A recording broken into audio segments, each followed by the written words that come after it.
Hi, everybody. Welcome to the new normal. I'm your host, Lisa Davis, aka Litecoin Lisa, and today is Friday. So you guys know what that means. It's happy hour. My buddy Clint Westwood's joining us. I got a little woo-woo for you. We've got some crazy stuff going on. It's Friday the 13th, so why not make it a woo-woo happy hour? Be right back after this. We are streaming live for the first time over on Rumble. If you guys want to jump in the chat, if you've been missing me since I was a bad girl and got put in YouTube jail. You guys can check that out, as well as we're on Twitter, we're on Twitch, we are on Facebook, we're on Odyssey, we're on, I think that's it for now. And we're on Westwood's channel on YouTube. So we'll try not to get his channel kicked off. But anyway, check it out, grab a drink. We'll see you on the other side. Might have some special guests joining us as well. Be right back after this.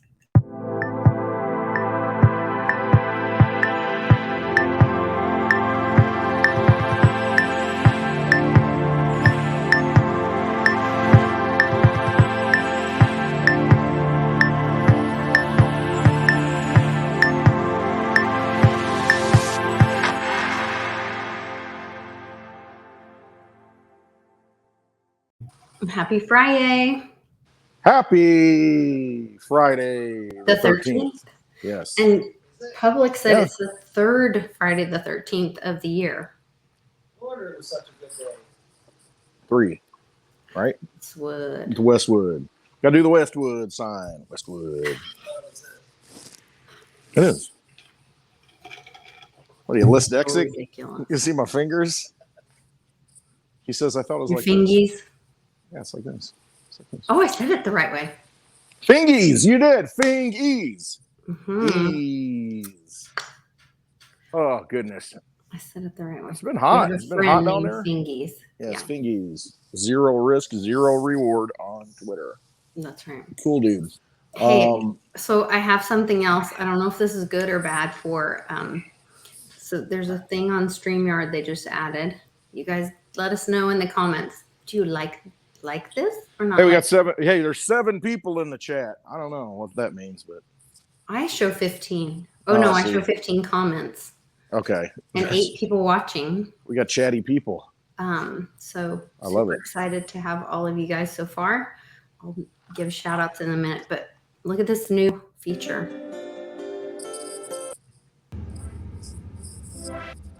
Wait. I don't see it. We can have like music. Oh, I was like looking for it because we're so visual and I have glasses. I thought I'd utilize them. And now we get to listen to sound effects. We can have like background music. That's a little Hawaiian techno. Feeding the ducks. This one's feeding the ducks. Feeding the ducks. Waiting for my Litecoin to go up. I'm feeding the ducks. I keep looking at the price. I say, what the? Oh, that's not very nice. Going into space. 6880. Ouch. I like this one. I had to make a little video to do a placeholder on Rumble. I used this one because I thought it was cute. Into space. And they have a night driving. Night driver, night rider, David Hasselhoff. No, it's night driving. I always feel like I'm like, in a Asian restaurant when they sing like pop songs, but they're like. What I want to see an Indian restaurant like what was it, the Raj Mahal, with all the videos playing of the the Bollywood stuff. That got any Bollywood music? Yes, that was awesome. You know what's funny? So we went to Kenan and I tried to do a video, but he kept hitting the mic and turning it off apparently, and I didn't know we were muted for half of it. So to those of you that watched, thank you. But there was for all you lip readers out there who I really appreciate you. I thought it was funny that he's like thinks he's so cool. I let him do the we took the fast car, the plane, the Audi R8 and to Stillwater, which is where I went to college. So I'm like in my college town in my badass car, and I'm like with my LTC Lisa plate. plate on the car. I'm like, this is so cool. I go to Eskimo Joe's, which is like the bar restaurant, place. Epic stories there, and then across the street from there was George's Stables, where like the Cowboys went over there and played pool, and then they went to the Weed, which was Tumbleweeds, which is farther away. But this is like on the college campus. And then Eskimo Joe's. Troy Aikman was hanging. No, Charlie was not there. No, But, Troy Aikman. Oh, Troy Aikman. Yeah, the Cowboy. Oh, not that Cowboy. Sorry. No, I'm talking about. You're talking about the Oklahoma Cowboys, Yeah. not the Dallas Cowboys. Like, not Dallas Cowboys. Ketchup. Real Cowboys, Yes, not real mustard, Cowboys. ketchup. I'm talking about real Cowboys. Anyway, then Music's throwing me off. I can turn it off. No, it's all good. I just thought we'd try a little something different. Just don't get my channel banned, okay? Well, this is all on the. I know, but music and YouTube with me, it doesn't mix. But these aren't like. Until I start rapping. These aren't like songs that have, copyrights or whatever. I don't know. Maybe we'll turn it off. How do you turn it off? iPhone did an update last night. I did not expect it. Now I can't find the do not disturb because was getting ready to go live. I'm looking for the little do not disturb in the settings. I can turn it off so I get no phone calls and texts. They just roll. Well, couldn't find it. So anybody that calls now, I'm going to be like black screening. Oh, good to know. I will call you then whenever I want to. No, if it's late or on family time, I usually text Donna first, and I'm like, go through her first because I don't answer. You can ask Mitch. I don't answer anything. She's got to handle everything. Yeah, I call the wife. I just ignore things. Phone gets set down. I'm like, whatever. I know to call the boss first. Pretty much. I just disappear. Anyway, back to my story. Yep. So I thought we were like really badasses, except I let Cannon do the playlist. Yeah. And so we're riding through town, and I'm in my college town, feeling so bad. And he wants to listen to Kids Bop. Oh, nice. You immediately don't feel so cool when it's like listening to Alvin and the Chipmunks. Every song. Exactly. They're remaking Tupac, with kids' voices. With kids' voices. And I'm like, it's just not as cool. No. It's kind of rolling with mama. Yeah, having a lot of fun here. Yeah, I'm feeling real cool back here. I go, Cannon, that that's also, you can listen to the same song, but an adult who originally wrote it sings right. it. The source. When we listen to the adult version, he's like, but this is so cool, Mom. I'm like, okay. I'm making memories with my child. That's more important. That's true. That's kind of a full circle thing. It's like circling back, speaking of circling back, this is her last day. But I mean, here you are, you're kind of full circling it right now. So you started and came back and music and last day is on Friday the 13th. Isn't this when they massacred a bunch of Templars? Isn't that what happened on Friday the 13th? Isn't that why it's got the negative connotation? I don't know. I think it was. I can't remember the story, but other people have been saying it's good. I mean, it's actually a good day. Because it's ties into the lunar cycle. So that goes back to what energy. If we go back to Jenny Constantine, our sweet friend that we love so much. Jenny Constantine, aka Jenny Moonstone. Yes, but her website is Jenny Constantine. If you want to get a reading from her, you need to go to jennyconstantine.com. I got a reading from Jenny. Yes, I do too. And you guys know her, formerly Jenny Moonstone. She's now using her real name, jennyconstantine.com. Anyway, she was talking about on Facebook the other day, she was kind of ranting, and she's like, quit believing what people say about certain things being good or bad. Some things are a tool, and you could say this about money, guns, people, astrology, whatever. Some things are a tool. And the person using it, she said, look in the mirror and what are your intentions? Right. And that's what's bad. And so maybe this whole, were the Templars massacred because the 13th is a powerful day, because the astrology or the numerology, or I don't know. I don't know all that stuff. That's where the woo-woo comes in. A tool. Yes, Tom, a tool is a tool.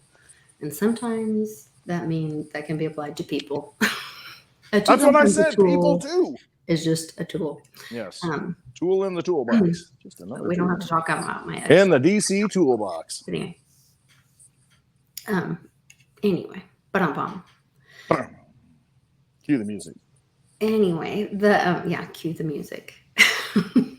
Yes, you got to start getting the theme songs, so it's just like, how Jim Cramer used to do. This is like Jim Cramer is the guy that, whatever he says, do the opposite. But you'd have like the,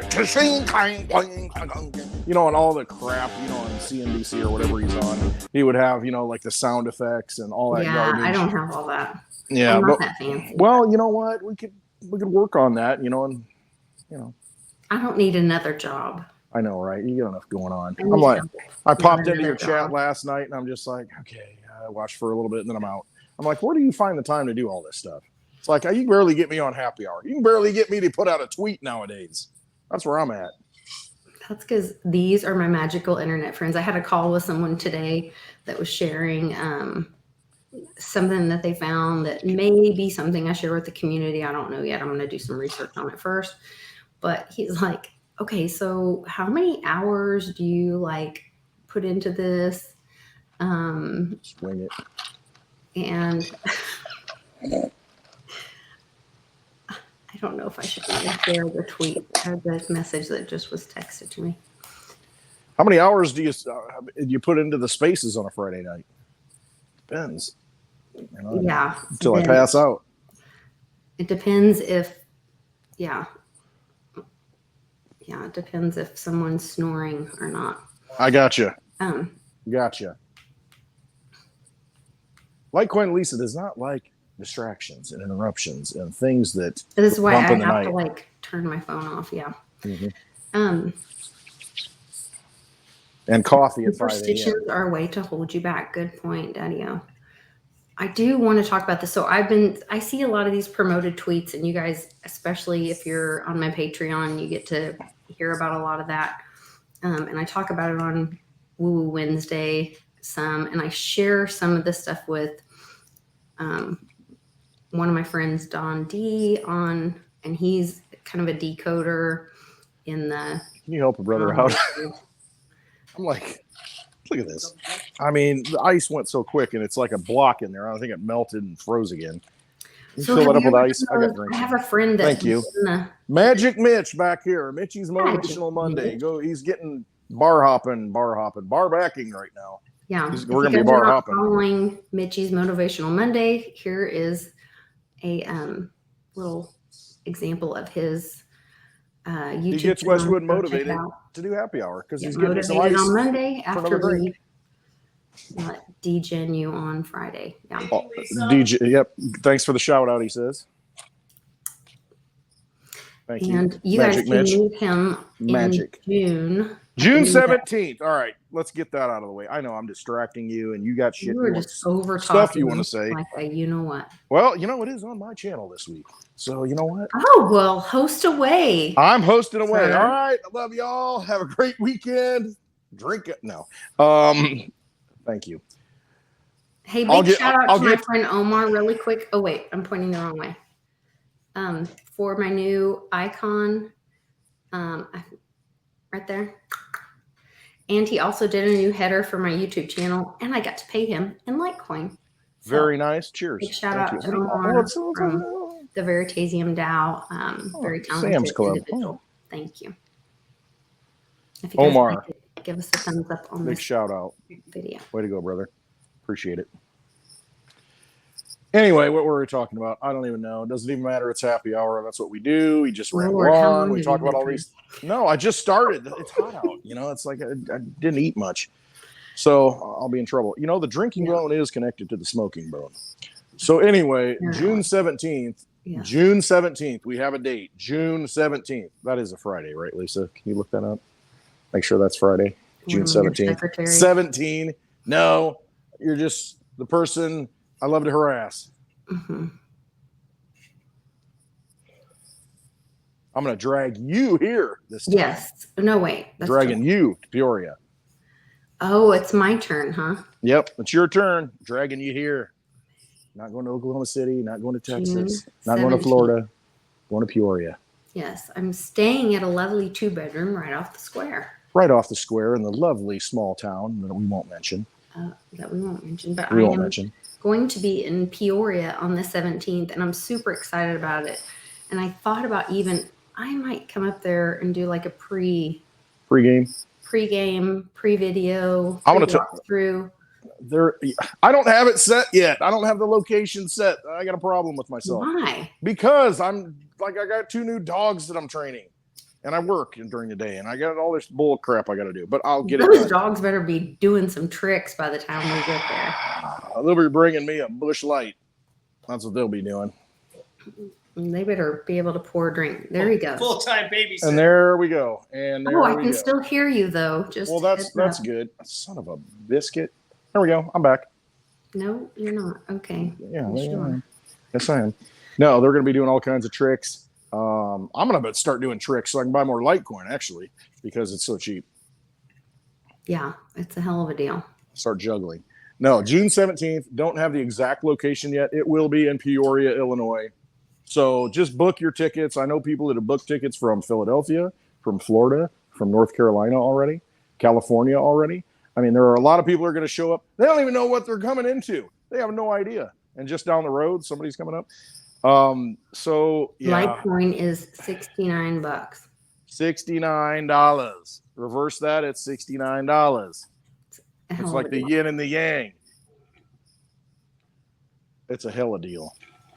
And MWeb is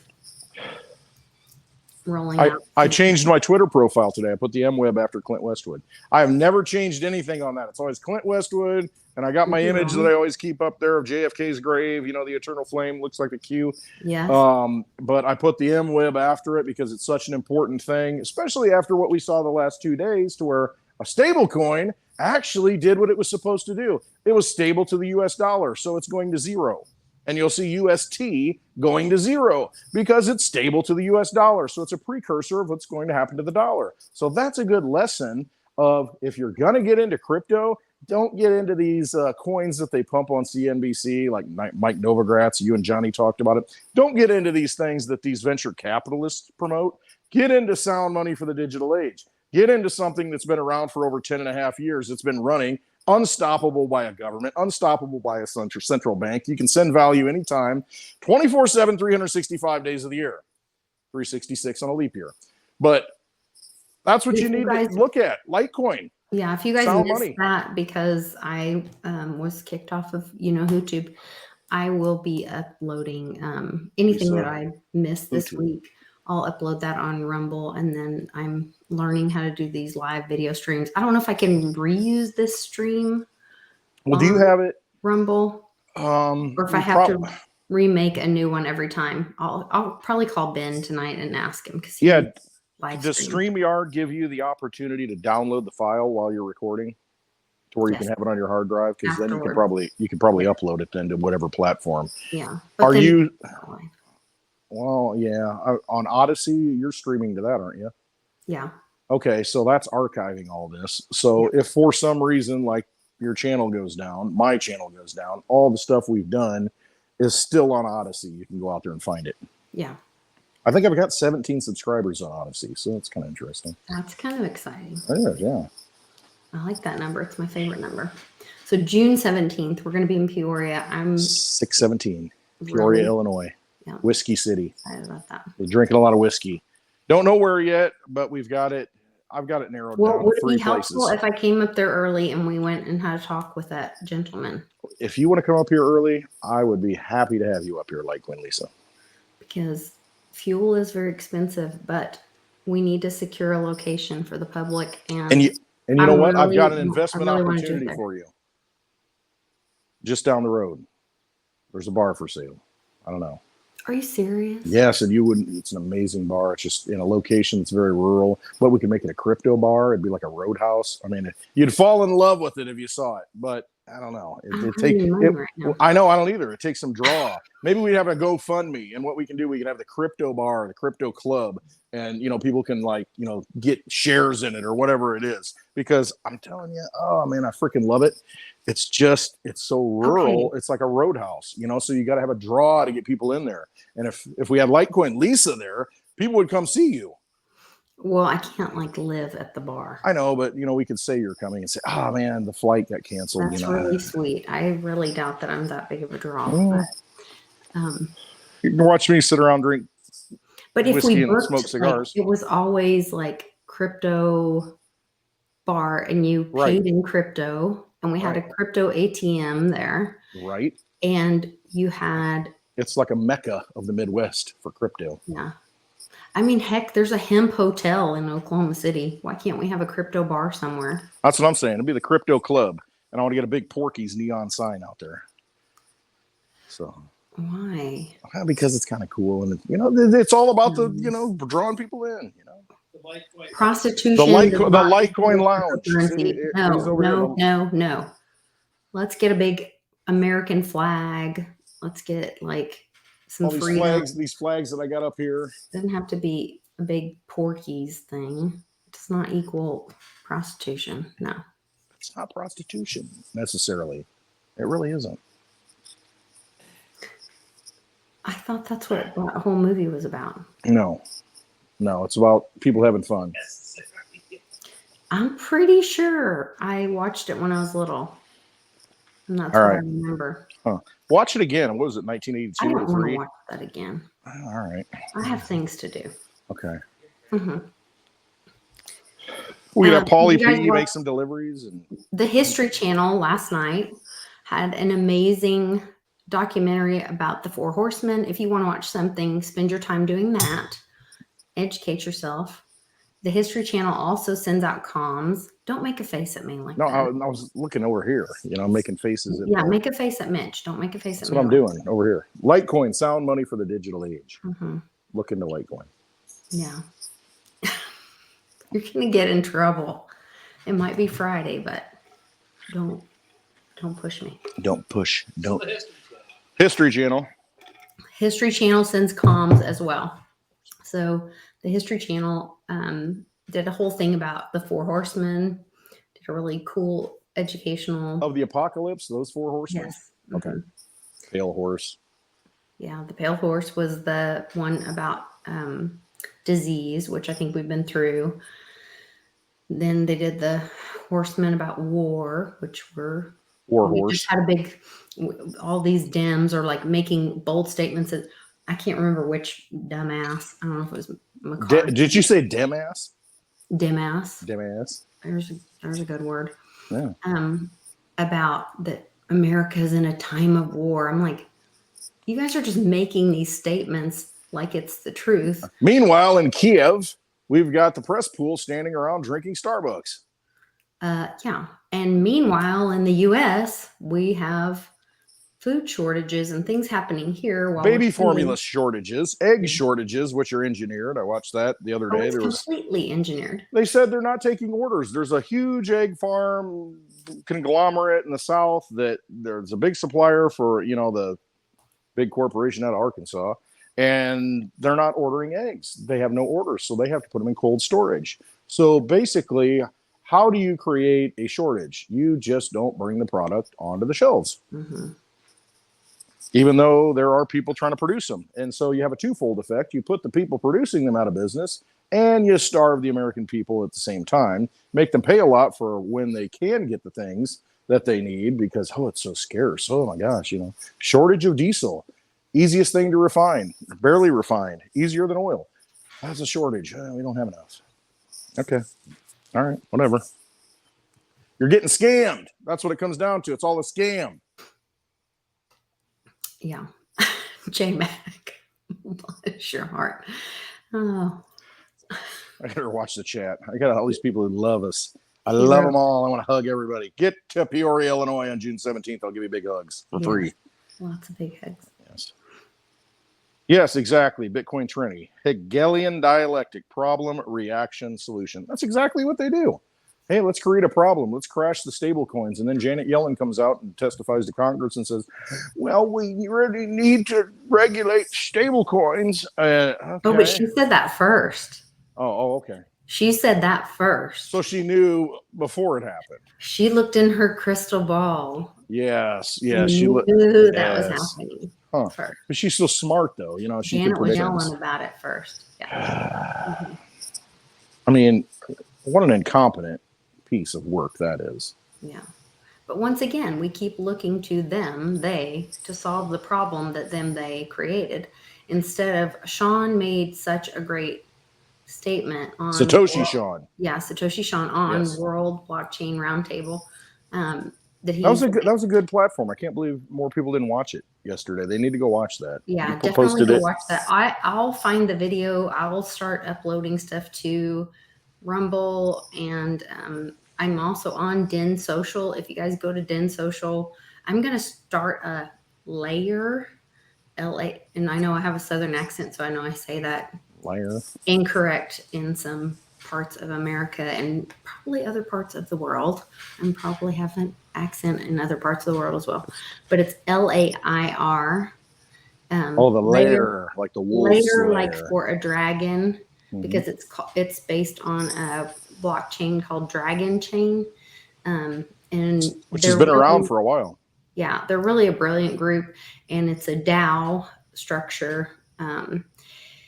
And I'm still trying, like, I'm not the most technical girl, so I'm trying to learn the structure of it. But they're like these guys like go, I don't know, splice genes for fun on their off time or whatever. Like they're super brilliant. Well, speaking of splicing jeans, I'll tell you what. You know, I'm a little heavy right now, and I've spliced some jeans lately. So I'm back to the shorts. But I thought you were, oh, are you talking about shorts? Now you're talking about my promoted tweets again. So all those promoted tweets, there were these weird girls doing really terrible videos. They're like, I have this dress with pockets and shorts. And these girls were doing like the most unflattering. I don't know if you guys saw any of those promoted tweets where this girl kept saying, oh, I like your dress.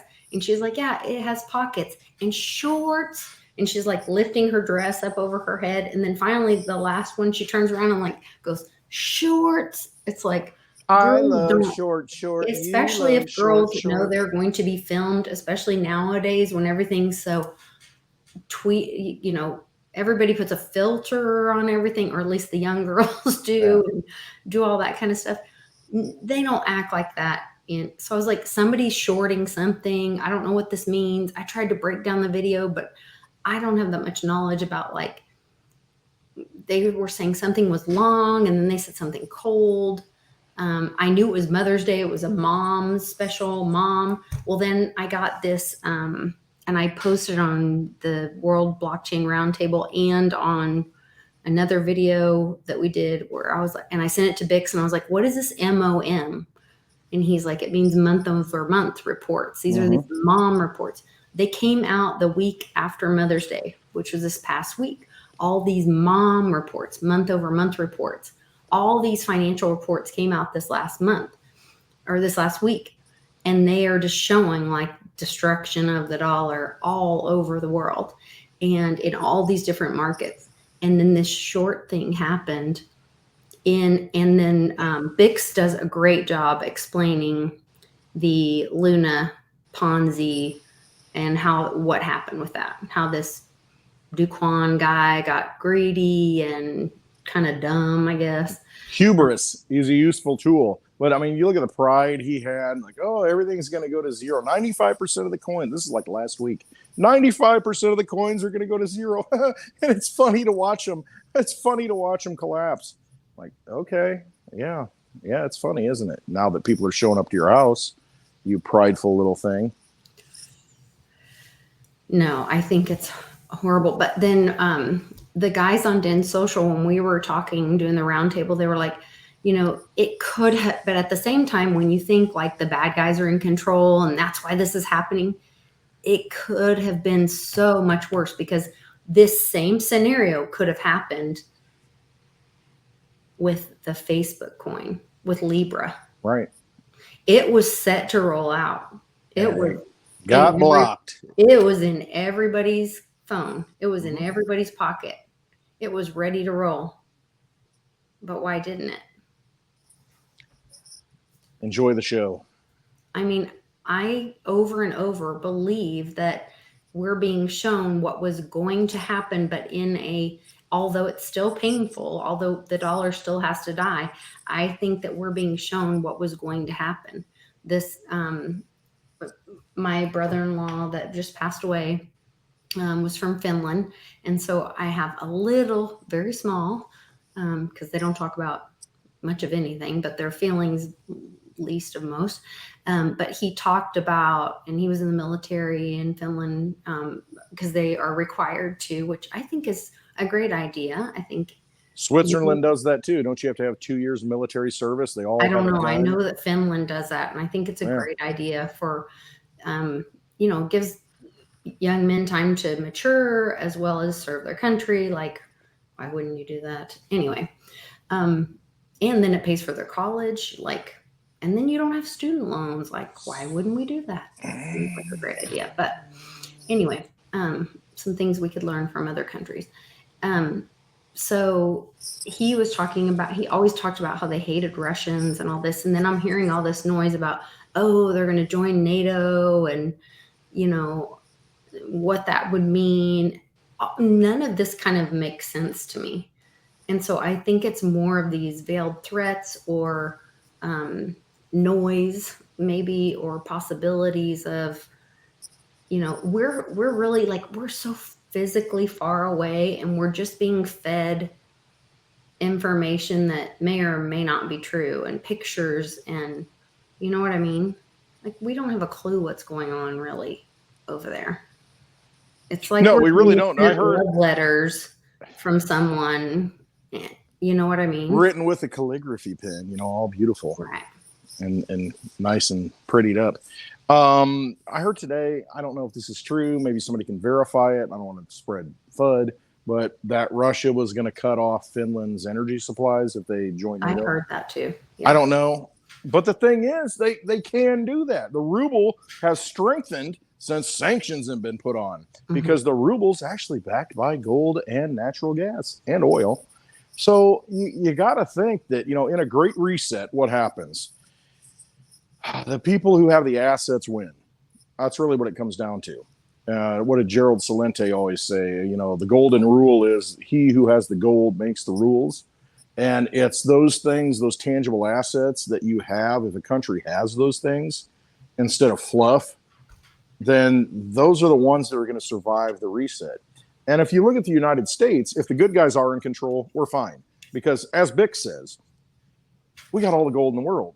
And gold is still, kind of that natural reserve currency. Where is the gold? Well, When you it's say in that because California, it's in Nevada, it's in the mountains that okay, are but wait, untouchable. Listen, when Bick says, he believes it's in Grand Canyon. Yeah. There was recently, and I'm going to find the.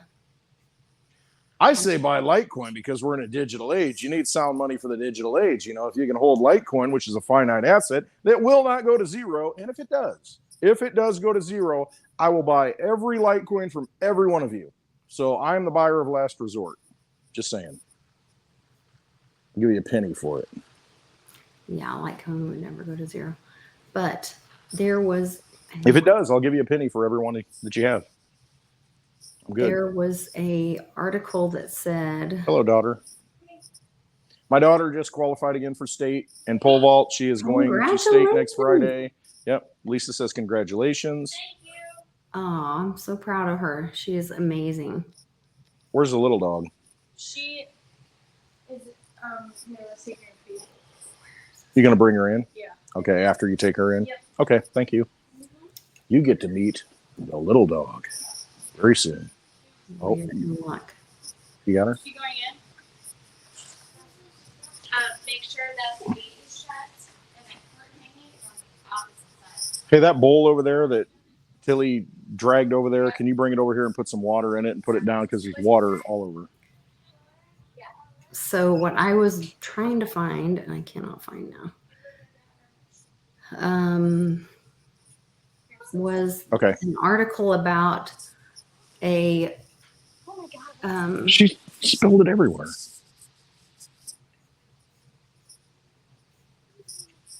The park ranger in Yellowstone being ordered to identify where the gold is. Really? Yeah. No, I can't find it. It's Friday. It's happy hour. Give me this dog. Yeah, say bye. All right, have fun. Yeah. This is the latest addition to the family. Oh my gosh, how cute. Look at this. I mean, she's just like Holy cow. Yeah. Adorable. tiny little. So what is she again? She's a Cocker Spaniel and a Poodle mix. A cockapoo. A cockapoo. Look at her. Aww. Look at that. How can you not love I'm that so face? glad you did not buy me another one. I'm just so glad my dream did not come true. But you're going to come here and you're going to see both of them, and then you can leave. Very nice. And you then can play with both of them, and you can say, nope. Mm-hmm.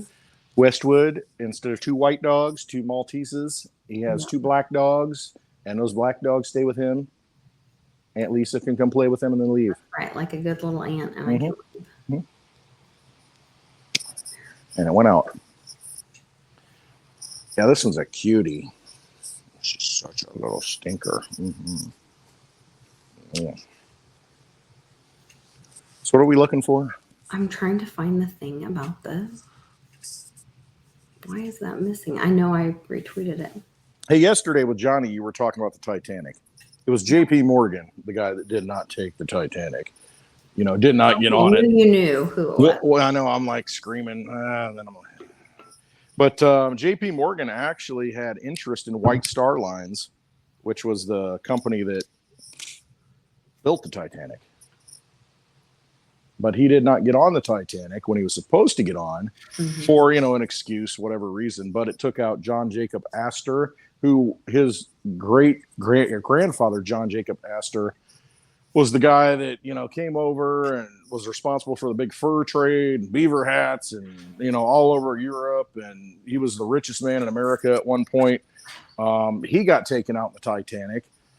Guggenheim, the Guggenheim Museum fame, he got taken out in the Titanic. He was on it. And then there was one other one. It was the Macy's, owned Macy's department stores was taken out on it. And they were all, according to the story, they were all 3 very anti-Fed. Well, the Titanic went down in April of 1912. The Fed comes out in 1913.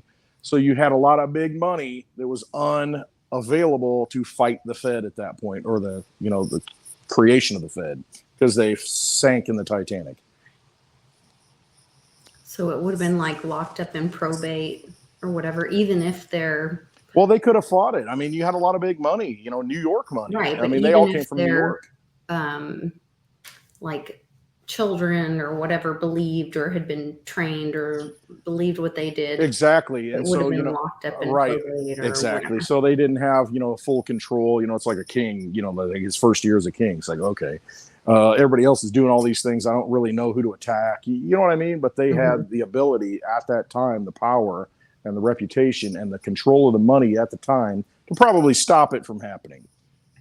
And so, it's just a nice, convenient way to get them out of the way. It's just like certain buildings that fall at a certain time, ships that sink at a certain time. Yeah, everything's rigged. I mean, that's really what it comes down to. And I said before the show, everything's a simulation. I think everybody. And what was it? Astor? It was. I think maybe Astor was good friends with Tesla. There was one of them that was a really good friend with Tesla. And so there's just so many connections, and there's so many good guys and bad guys kind of fighting things out behind the scenes, not getting us involved so much unless there's a war and then they burn us up. But it's just like everything's coming to a head now. Everything's kind of culminating at this point. And that's why we're all here, so that we can make a choice to decide, hey, are you going to be on this side or that side? What are you going to believe? And I think that's where we're at. I mean, we have to really make that decision and decide, what are we going to be a part of that's real? Mark Twain was one of Tesla's best friends. Mark Twain? That Samuel Clemens? He was, I don't know. He was. That doesn't seem right, but this is Google saying this. So yeah, I don't know that Mark Twain was. No. Same anti-government spirit, though. So you never know. Robert Underwood Johnson, Mark Twain, and Frances Marion Crawford. That doesn't seem right. Francis Marion, we talked about that, Daddy O, last week in Spaces. The Swamp Fox. He's in the chat. So names, I don't think, are coincidental. I mean, they keep coming up over and over again. And I really believe that we're on a lot of us experienced this stuff in the past, and spiritually we've come back and we're fighting this war again. It's gone on and on and on. Think of the Highwayman. You ever hear that song by Willie Nelson and what was it, Chris Christopherson and I think Johnny Cash? And anyway, the Highwayman. I wish you could play that song, but you'll get us kicked off. But you can't. Yeah, but you can't. So go listen to that, the Highwayman. You know, it's like I come back, you know, and I come back again. I was a starfighter, you know, and I'll be back again and again and again. I think that's where we're at. We decide to choose these battles to come back and fight from the magic cosmic bus stop up there in the sky, and we make the decision to come back and, you know, do the things we do right now. So anyway, proceed. No, it's very strange. Yeah, beautiful very dog. Strange indeed. Aw, my gosh, so Sweetheart. So are you gonna have to keep her trimmed like the? Yeah, and that was part of the deal. I'm like, all right, we're not taking them to the groomer. We're gonna do it at home. We're gonna do our own thing. Okay. Because, you know, I'll end up doing it. I'll be a hot mess, grooming myself, shaving my head. I'm gonna look like Daddy O with a bald head because I'm like, F it, it's gone. I'm not doing. I ain't got time for this. You know, they're all gonna be bald dogs. You know, and a bald-headed guy that carries them around. It's efficient. Mm-hmm. Hey, I do not have a problem with that. You have to be a damn handsome man to pull that off. But well, I don't know if I can pull it off. I might works. be wearing this signed Big Swear hat back here. Cover up that dome. Oh, if I can reach it. Oh, there we go. Got this in Arizona when we were down there, when you did the Warriors. Yeah. You know? So if you guys have not watched, they have up now. So Bix's daughter's boyfriend, who we adore, Joshy, just posted on Road to Ruta the interview with Andy Schechtman on Road to Ruta from the Roadshow. And like, I haven't watched a lot of Andy Schechtman's videos, but this dude is freaking brilliant. I was sat there, my husband and I watched it last night, and I was like, I'm sick that we did not go out to California. Like, but it was really hard to do the California gig because flying out there was super expensive. It was hard to get there. They still had the mandates, in California and the planes, and it was just and we had to rent a car. We had to fly out there. Couldn't get a car. Expensive. Like, it was just really difficult to get to Florida or to California. Sorry, opposite end of the country. Right. But oh my gosh, I would love to meet Andy Schechtman and just pick his brain and rant with him for a little bit. After watching this video, I was like, okay, I really hate that we didn't go out there for that one. So if you guys haven't watched that, go watch that on Road to Ruta. It's crazy, insane, good. And he just breaks it down. And he's a silver provider, which I'm going to try to, you can buy it right now through Bix and get your referral link or whatever, but I'm going to try to get hooked up because I think Bix told me that I could do that. Bix tries to support the work that I do through my channel. And he was telling me he would get that connection for me. So, but Andy's like, literally, like, I have this, but I don't know how long I'm going to have this. Right now, he has like some UK silver and a little bit, but he's like, literally, like, he's talking about how he has to buy it and then have certain kinds of insurance for it, but he has to hedge against whatever because of the prices. And so because of that, he's like, but I literally, because I can't hedge against failure to deliver, I really don't know what's not going to come in the future. I don't know. It was pretty wild, the conversation they were having. So I really encourage you guys to go watch that on Road to Ruta. It's on the Road to Ruta channel. Roadtoruta.com. Roadtoruta.com. Check it out. Oh, wait. I actually have it I went and shared it on my oh, of course they're playing a But that goes to show you, if you can get it in your hand right now, what is the price of it? You know, if you can get baby formula right now, how much are you going to pay for it? You know, right now we've got morel mushrooms. You know, that's the big thing in the spring, and they're like $100 a pound in a lot of places around here. I mean, and people are like, "Well, that's ridiculous." Well, you know what? Don't buy it, but people are buying it.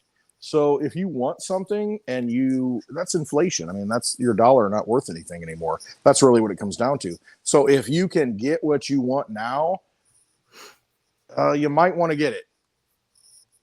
If you can get Litecoin at under $70, which is 69.80 right now, that is a ridiculous price in fiat dollars for something that you can actually use. You can transfer value, and no one can stop you from doing it. It's a huge thing. And so I'm going to keep preaching it until it goes to 1 cent or zero, and then I'm going to buy it all for 1 cent. Don't care. Yeah, no, this is insane. And we know that, silver is going to be used or is used currently in Every electronic medicine, device. electronic devices, and it's consumed. So it's Right. not just used. And then, so that's one thing, like, It's not like gold that everybody hoards. Right. It gets used up. So there's really not that much silver to go around. Right. The really gold that is here now is the same gold that was here in Rome. Mhm. And it's recycled or reused, and it's the same gold that was here in Rome. Silver is different than that. Silver is consumed, like, in our bodies. So we will be using that. The other thing that's happening, there was a big thing in Tesla about people like, oh, you're being forced to, like, okay, just go buy a Tesla car or whatever since gas is so high. Well, yeah, but then they're really expensive, and now there's a weight of them because it was the nickel issue of batteries, and then also somebody was talking about nickel at some point, maybe 2 months ago. I don't know. Heard about it. some guy named Clint Westwood. Some guy. Yeah. You can still get it at the bank. And I saw you talked about that yesterday. Go to your local bank, $100 bill, some dirty fiat Benjamin Franklin, bill that the most counterfeited bill in history. Go take that into your bank, get $100 worth of nickel, walk out, and you've got at least $150 worth of metal, more like 200. I mean, it's just a no-brainer. It's just like silver in 1965 when they took it out of the currency. Go in there and buy it. It's a gift. At least you have something in your hand that has value. You need nickel, you need copper. Every nickel that's still made has 75% copper and 25% nickel. I mean, how are you going to go wrong with that? Just saying. Yeah. Well, I thought it was interesting. And I did have a couple people quote you on different channels that I was on talking about the nickel. And I think it was Satoshi Shawn on World Blockchain Roundtable about the nickel thing. So that was kind of cool. Cigars, whiskey, nickel, and lovable dogs. Can't go wrong. That's all you need in the world. I don't need much. I really don't. A little lovable dog to cuddle up next to. That's important. So anyway, we've had the grand dog here for a few days, and yeah, Charlie's been spoiling her rotten, trying to set boundaries. I'm like, and it'll be the reverse when it's the grandchildren. I will be the spoiling. I know. Charlie's spoiling the dogs, and Lisa's spoiling the children. Yeah, gotta love it. It's a spoiled house. Whenever I go to Oklahoma City, I feel like I'm spoiled every time I go to the Davis household. So that's sweet. Even Westwood feels spoiled. So it's not just dogs and kids; it's Sasquatches too. Well, we love having you here. That's what I was talking with a friend of mine earlier, and I was like, yeah, we're so excited because Charlie's been working. He loves working on the yard. Like, that's his thing, is like, he can come work on this yard if he wants. Yeah, we have the best grass in the neighbor. Oh no, he would cut out all your grass and put in the kind of grass that he wants, and it would be insane. Yeah, keep him there because it's way too much to handle. No, keep him busy for the next decade. Yeah, it's insane what he does. Like I have pavers in front of, so he redid the sidewalk in front of that side of the house, but he doesn't like how the pavers are done in front of my office. And he's like, well, they didn't put a barrier down underneath. He's like, so I think I'm going to rip all that up and redo it. And I was like, no one can even see that. Like it's like But he can see the it. ground is up like this, and then there's like a retaining wall, and then there's like a little sidewalk thing that goes around to the back of the house, and no one can even see this. And he's like, I need to rip all that up and redo it. I was like, I don't understand. Like, it's fine. It looks beautiful. It's really fine. But he thinks he needs to redo it and make it perfect. Anyway, so he's working on the backyard, and my daughter is getting married this summer. Yay! We decided not to have a wedding, and I'm fine with that. And you do have someone, an officiant, who can marry them? Yeah. They have somebody they're lined not up? interested in that. So I mean, to sign the paper, you know what I mean? no, don't have to do that. Yeah, I have several people. Okay, good. Because I can do that if you want me to. I'm just saying, I'm out there in case you need me to come help out. I can offer that to them as well. I have several friends, several pastors, several people. Okay, good. They mostly just, we were trying to plan this thing, and we had a location, and Nana bought a beautiful dress. Nana and Papa bought a beautiful dress for Carly, and then every time we started planning, Carly started crying, and so it's fine. I only have one daughter that I would have an opportunity to plan a wedding, and I'm really not. It's more important that she has a wonderful marriage than has a beautiful wedding. That's not what's important. Litecoin Lisa, I would be happy to have you come and plan my wedding for my two daughters if they ever get married, which they probably won't. Your wife. They're not going to, but you're more than welcome to your wife. Well, I'm sure she'll be happy to have some help. But I would be happy to offer my services for free and give my opinion and help in an overbearing way. No, I'm just kidding. But anyway, so I was like, no, it's fine. Pout. No, I'm just kidding. So she's just always been like a little free spirit and very minimalist and all that. So it's just overwhelming to her, and that's not what's important. She just cares about people, and she wants everybody to be happy. And well, good for her. Yeah, and it's the thing and the event is not what is important to her, which I'm proud of her. That is how I raised her. But I still it's the new normal. One ice sculpture. One ice sculpture. No. So no. We could all throw ice cubes when they walk down the aisle, afterwards. No, that doesn't do it. She just wants, and I'm proud of her. That is who she is, and I really am proud of the whole person that she is. And they're amazing together. They're great. I met them when I came out there in March, and they're great people. Yeah, they're awesome to be around. But she said, we'll just come hang out in the backyard and do like a little family thing afterwards. And that's really what I want. I want it to be like more intimate and real and like just family. And I was like, okay. So then I was like, well, what flowers do you want? And so she's like, I want the little flowers that I had outside my bedroom window when I was a little girl. She wanted these pink wavy petunias. And so then Charlie goes and buys 80 of them and plants them like he's getting ready. All in the backyard. So anyway, the backyard looks amazing and all that. So he's like, okay, let's invite people over and have a great weekend. And I was like, that sounds fun. And I was like, but like, we don't really have any people locally that we hang out with anymore because most of our like local friends think we're crazy or. Well, that's why I don't leave the house much. Yeah. Most of our like local friends, like we're now homeschool and they've all either taken a jab or, like we start talking and they're like, you make us really uncomfortable talking about the dollar's going to die because we all want to. Because my retirement and everything's tied into We don't want to be responsible for our own wealth and we don't want to think about protecting ourselves and you know what I mean? So it's just kind of awkward.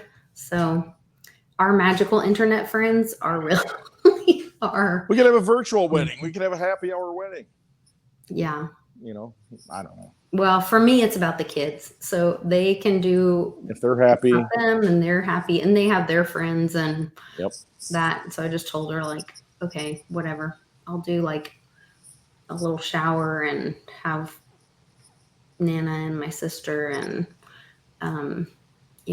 girlfriends that are close. And then Cannon thought it was horrible that you get married and we were trying to explain to him he goes, well, can I come to the shower? And I was like, well, you probably don't want to be there. I said, it's kind of for girls. And he's like, why? And I said, well, because we give like underwear and stuff. And he's like, huh? You get underwear for getting married? He's like, that's awful. That's terrible gifts for getting married. And then I said, well, that, or you get like, presents for your house, like pots and pans and, like mixing bowls. And he's like, these are terrible gifts.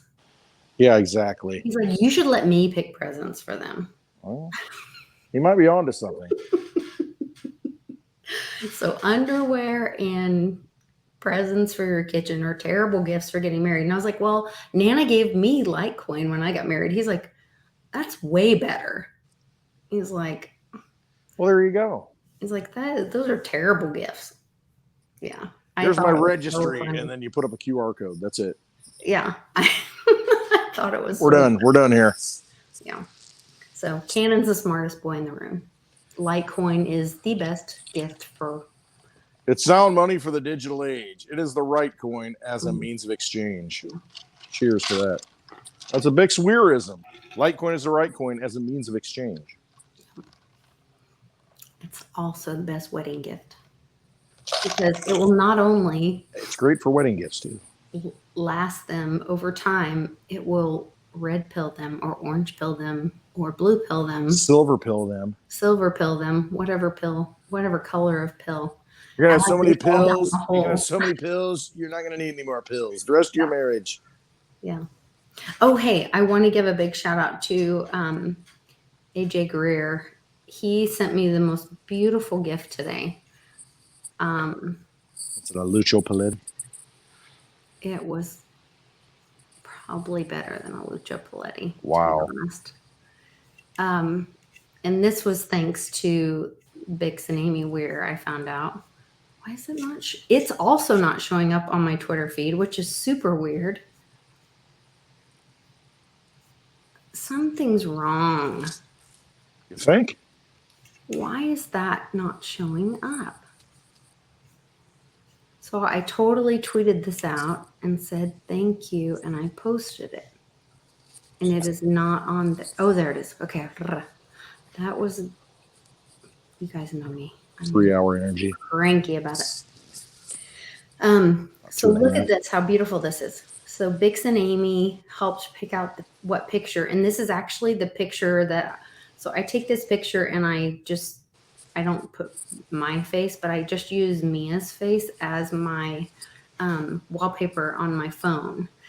And look at how much more alive and beautiful and brilliant she looks in his pencil drawing. That's crazy. I mean, I saw that today and I'm like, wow, that is amazing. Yeah. It really is. And so he has, this is part of his gift back. He has something called Random Acts of Kindness, RAK, that he does on his website. If you guys go to ajgreer.com and he does Random Acts of Kindness. And so I got this morning in the mail at my P.O. box. If you go to my website, litecoinlisa.net, you can send me stuff on my P.O. box. And I went to Hobby Lobby and I'm having it like professionally framed. And he's like, oh no, you can go to like Home Goods and get like a $20 frame. And I was like, no way. Like this was such I want this to be nice. I want this done right. Precious gift. Yeah. And so that just meant the world to me. And then he said he could make sign numbered copies. So I might do some sign numbered copies for we're going to do the Team Mighty event this year, since we had some disruption in our family with multiple deaths. I buried 2 brother-in-laws in 2 weeks. The last 2 weeks, my sister's husband and my husband's brother in the last 2 weeks. So we've pushed the Team Mighty event to August, and Crypto Confidential is helping us celebrate that. We're going to do a happy hour event and then also do a fundraiser side event or opportunity for Team Mighty in August. So we'll do that, and that's going to be a really positive time. And I think I'm going to auction at least one of these copies off. I don't know. I'm trying to figure out how to do that, but I just think that was really cool and awesome, and I appreciate Amy and Bix for sharing that, and AJ Greer for putting all that time in to do that. I thought that was super amazing. So you guys check out his website. He said don't promote his website, but I'm going to anyway. Too bad. Tough. Too bad. That's the way it is. That's what we do. Look at these people do good things. People. Yeah. So these are our magical internet friends. Yep. As opposed to those friends from high school that you don't talk to anymore. Oh, Random Art of Kindness. Thank you, AJ. Oh, that's nice. I like that. Random Art of Kindness. Art Act, you got to put the glasses on. It's like, oh, yeah, it's RC, it kind of blends. Random Art of Kindness. Yes. That's pretty cool. That's awesome. Thanks for being here. Thanks for doing that. Yeah, it was super cool. Like, surprised me so much. It made my day. So, super cool. So everybody's talking about the crypto dip and all this stuff. I got one question for you, because I like to bring it down to real life and how things are real, tangible. All right, if you're running a business, you're an employer. What dip? I'm so confused. Oh, the crypto dip, all the freaking coins going down. What are you going to buy? Oh, I'm going to buy this. I'm going to buy some Luna at a penny. And now it's God knows what, fractional. Okay, so if you're an employer, you're running a business. If you have to hire employees, which you do, it's the hard thing to do. If they were cryptos, so you have to hire a crypto to work for you at your business. What crypto are you going to hire to do the job? You're going to hire Luna? You're going to hire UST? I mean, think about that, though. What would you hire? Who would you hire if it were a crypto to work for you? It's just a thought, something to throw out there. That's interesting. I like to read their white paper as a resume. Daddy-O inspired me because he made a comment in my video today, and I'm just like, okay, and I responded to him, and it triggered something in my head. I'm like, yeah, if I'm running a business, what crypto do I want working for me? And of course, you know which one I would pick. Litecoin. Yeah, because it always works. It's always consistent. It's boring, but it does everything it's supposed to do, and you don't have to worry about it. It's just, you can walk out of the business. It's a done deal. It's going to work. I mean, it's the employee of the month every month. And, you think about that, though. If you're the employee of the month every month, most of the other employees probably don't like you. They're like, freaking suck up, piece of overachiever. You know what I mean? And that's why you got Bitcoin maximalists hating on it. And that's why you got all these other, Litecoin, crap coin, altcoin. It's like, yeah, because it just works and you're just jealous. That's really what it comes down to. I'm just saying, that's real life right there. Yeah. This is my perspective.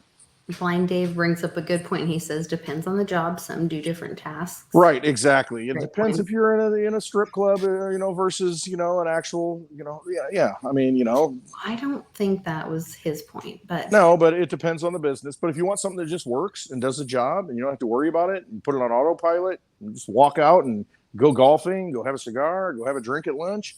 Well, you put Litecoin to work and you don't have to worry about it. It's done. It's a done deal.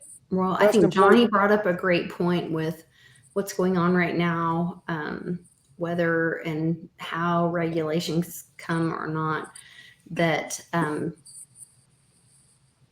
Litecoin with privacy coming with MWeb, Mhm.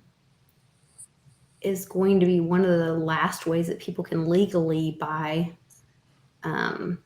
Bitcoin with the KYC issues and all those kind of And things. it may be, and I'll take it one step further. I tend to be more rogue and more on the fringe. I don't care about Bitcoin. I really don't, because if Litecoin can do everything that Bitcoin can do and better, Then and just there's stay only in I'm Litecoin. fine with Litecoin. Why do I care about Bitcoin at that point? Why do I care about a toxic community that wants to push an agenda on you? And that's where I'm at. I mean, Well, I guess seriously. that's a great point too, because then if you go back to the merge mining at some point, Dogecoin and Litecoin and Digibyte. To me, I'll tell you what, those are my big three. at And some I'm not. point, Bitcoin is going to, or people are going to not be incentivized to mine Bitcoin, right? Well, But I they mean, would always be incentivized to mine Litecoin because of Dogecoin and Digibyte. Well, not well, Digibyte not necessarily, Digibyte necessarily, right? But because of Dogecoin. because Dogecoin and Litecoin are dual And that's mined, where like and that whole Charlie Lee Elon made that thing happen. is weird. I mean, exactly. I don't I mean, understand it. I cannot pay for anything with Bitcoin. And I had an experience a week ago where I was helping somebody transfer some Bitcoin, and I put the normal fee on it, and it took half a day to get there because the mem pool was all filled up. And it's like, dude, seriously? I mean, you're sitting there sweating it and worrying about it. And I'm like, this is not the kind of money I want to use. I want it to happen. I want it to happen right now. And Litecoin will fill up at some point. It will become a store of value because the blocks will fill up. But Mimblewimble opens up more blocks on the side chain. JMac, you had a question. You're like, okay, this Mimblewimble thing, how does this work? Here's my analogy of how Mimblewimble is. The Litecoin blockchain does not change. It keeps doing what it's doing, and it keeps working like it's working 10 and a half years. It keeps sending transactions like it's always done. But now that fast motorcycle that goes down the road and goes where you want it to go and gets to where it needs to be, it now has a sidecar. And that's called Mimblewimble. So if you opt in to say, hey, you know what? I want to make this transaction private and confidential. We're going to throw it in this sidecar. And guess what? Every town that it goes by, in the 2.5 minutes that the block goes by, the Litecoin block, people throw in their transactions into the sidecar. And then when they get at the end of the block, they throw those transactions out. You don't even know who sent it, how it is.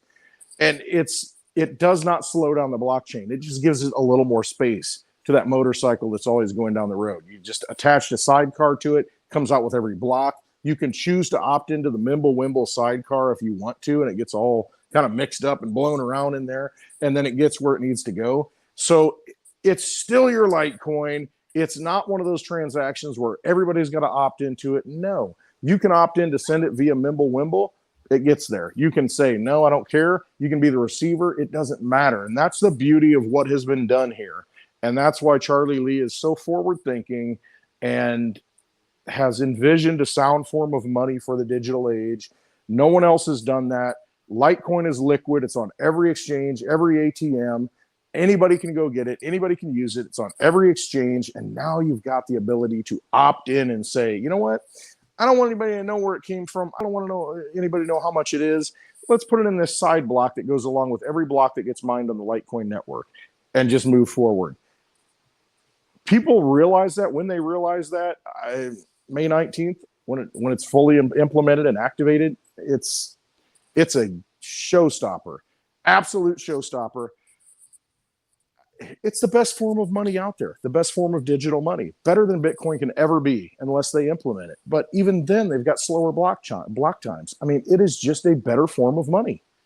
Absolutely. And so that's why I'm just like, I don't even care about Bitcoin. It's way undervalued. I'm not going to pay full price, for this steak, that somebody, is selling for $300 on the plate when I can go over here and get it for $20. It's the same piece of meat because I know where it comes from. I know what the fundamentals are. I know what that cattle's been eating. I go to the local farmer and get it. And that's the difference. Just saying. And I don't eat, Well, yeah, and you don't even eat. And I don't even eat meat. So great explanation for Mimblewimble. I think that's really helpful to people. I think this is a really interesting and philosophical kind of question. And since it's happy hour, we should do a little philosophical question. Do it. And I'll tell you right now, I'll look you right in the eye. I'll take the glasses up and I'll tell you right now, I have no Bitcoin. And there's a reason I have no Bitcoin. Wait. I'm not even there It's because yet. You're Litecoin poking is your sound hands, money. you're going to get cut off. Hold All on. right. You're going to end up disconnecting yourself. I know. I almost I'm did. not saying this. So this guy says, why do you chase wealth past a certain point? He didn't say certain. I said, I added certain. He says past a point. Looking at your houses, which I don't know what he's saying, looking at your house, you seem set. If you had another 1 million, I have never had 1 million. would it change your life? So theoretically, for everybody in the chat, if you had 1 million, would it change your life? But it's like winning the lottery kind of question. You know, how does it change your life? Would the lottery change your life? I think that's a great question, though. It is. And I think a lot of us, I know for me. I need some help. And I think all of us. Some ice. Yeah, I'm sorry, I'm talking to Mitch. He's like, wait, should we turn on the music if you need a refill? Yeah, get the music playing. Get the music playing. Mitch, Magic Mitch, right here. We need a refill.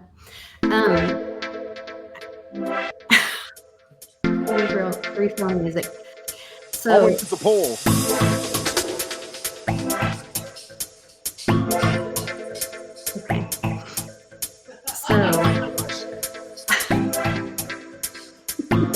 So we can break it, or I'll bend it.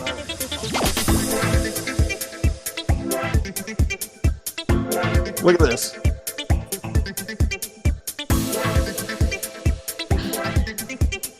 Oh my god.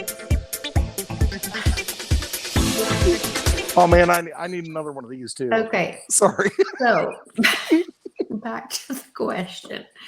Philosophical. If you had $1 million, would it change your life? Yeah, remember that first card you pulled for me, Lisa? Yes, it's a burden. It's a burden. I really don't want it. Yeah. I really don't. I just, man. Yeah, just. We're good. Thank you. I appreciate you. I think that it would enable us to do more to help some other people. Like, I would go on the road more because I would be able to, cover more stuff here. Yeah. I mean, it would help. But here's the thing. I've never had $1 million. For you, it's more about community with. It really is. Helping other people with community in the way that you help the community. For me, it's kind of the same way, but I do mine in a different way with nonprofit stuff of helping community in that way, which I'm really excited. We're doing, we've restructured Team Mighty through, and we had some attorney bills and whatever, but thankfully, Road to Ruta stepped up in a huge way, and we're recognizing them this year with being the Team Mighty champions for that, and that has been able to help us. We're going to be able to help more nonprofits learn about cryptocurrency, and whether that's through setting up nodes or other things. Like, I'm really excited about that and helping them get into learning about those opportunities. And I think that kind of thing, like when you have the tools, like, can you imagine, so someone with a big heart and knowledge about DeFi or cryptocurrency or how broken the current system is that they want to enslave us in. Okay, if you can be free from that, can you imagine what somebody with $1 million, and let's remember that $1 million back then used to be a lot more than what it is now. Right, $1 million right now, you think you're going to retire on that. Yeah. And I don't know that you can do that anymore. And it's not just that. I mean, I think this goes to the point. Either you're doing it right now or you're not doing it right now. And there are people who say, well, if I had $1 million, I'd go do this. It's that song by, what is it? I don't know, Goo Goo Dolls, or I don't know who it was. If I had $1 million, I'd be rich. This is 20 years ago. And like you said, inflation now, give me a break. But I'd give it to Ukraine? No, I would not. So you can either do what you're going to do right now if you have no money and keep doing the same things you're doing, and that just gives you more tools to keep doing the same things you're doing, or you're never going to do it anyway. Let me rephrase that because that wasn't very well. You're either doing what your life path is right now when you're poor, or you're never going to do it. I don't care how much money you have. It doesn't matter. You are who you are. So you're either out there supporting people, having nonprofits, Right. helping people now, or you're not. And Right. the $1 million isn't going to make any difference at That's all a and great get you point. off your butt to go do those things. You're It's just going to right. help you to Yeah, do it'll more of either what you're already amplify what doing. you're currently Exactly. doing, or Right. or And you're so, not doing it anyway. Yeah. and so, yeah, I mean, you look at all this and you think, oh my gosh, well, that's a nice place. Well, you know what? It used to be a dirt floor 4 or 5 years ago. Had the money to put the concrete in, put the concrete in. Have a great buddy like Mitch that can come out, a carpenter that can help me build stuff, and not even, I mean, really help me out like a brother would do, and to get this place going so I can have meetups. And so it's just like, that's what I choose to give my energy to. I'm doing it now. If I had $1 million, would it change my life? No, but it would change other people's lives, because I'm going to be the same person that I am today. I'm going to be the same old curmudgeon that doesn't like to leave the house, that just wants to pet the dogs and hold the dogs and smoke cigars and drink whiskey, because that's what I do. I don't care. But will it give me an opportunity to help more people? Absolutely it would, because it's really not about the money. And see, this is what I always preach. It's just that you got to know what your level of freedom is. You got to know why you're here on this planet. You got to know what your goals are. And when you meet those goals, if crypto can make those goals happen, you better check off the boxes. And you've got to know that before it ever hits. You see all these people that win the lottery, they go buy multiple houses and, oh, I'm going to do this, I'm going to do that. And then they're broke. They don't know who they are. Know who you are. Well, and then or when then the the money comes, multiple then you houses can. actually put them in debt. MC Hammer, he's You like, know? oh, I had all this money, and then the tax bill came. It's like, oh crap, I got to pay taxes and all that. Yeah, you do. Unfortunately, that's the system you live in. And so when you got 5 houses and mansions all over the place, that's what you. How much land does a man need? Go read that story by Leo Tolstoy. How much land does a man need? It comes down to about 6 feet underground. That's about it. So do what you can do here. You ain't gonna take it with you. Hey, so what do you think about speaking of what a man needs? So today, Elon Musk kind of pushed back.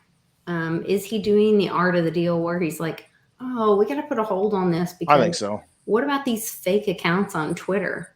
Yep. Is he calling out that maybe our census is fake? Maybe there's not as many people in the US he's or calling on out Earth? fraud. He's calling out fraud at some level, because we all know there are bots on Twitter that are just garbage. And you see the reports of people sitting in sweatshops basically liking, retweeting, and sending stuff, and then the algorithms that put out tweets, and it's like, this isn't a real person. And so that, by bringing that out, it's like, all right, I think he knows they're desperate. I think he knows they're going to go under, and he's buying them. And so now, yeah, I think it is an art of the deal thing, to where it's like, okay, we agreed on 44 billion, but yeah, you really weren't honest about all the subscribers you had. Some of these, I need a 5% haircut now, and by the end of it, he's probably going to pay 30 people billion. who like buy followers and stuff. They do. Yeah, I've heard about some of those people. Yeah, I know, right? And so those aren't real followers. Those are people or entities or sweatshops or algorithms that, just follow him. And it's like, well, who are these people? What are these things that follow? So he's probably trying to get a better deal, but he's calling it out at the same time, so it is an art of the deal thing. Oh, I put 618 on here, but it's 617. Enjoy the show. So yeah, Friday, 6/17. It's a Friday. That's when we do happy hour on Fridays, right? Mm-hmm. Okay, so that's when we're going to do the happy hour in website. Peoria, Illinois. Peoria. I know, it's Peoria. Peoria, Whiskey City, baby. Yeah. Look that history up.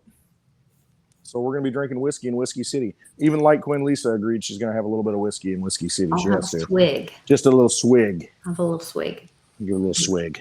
Yes, exactly. What you drinking today, Lisa? I'll give you 3 guesses. All right, I'm going to say, I might have an aha moment here and guess it.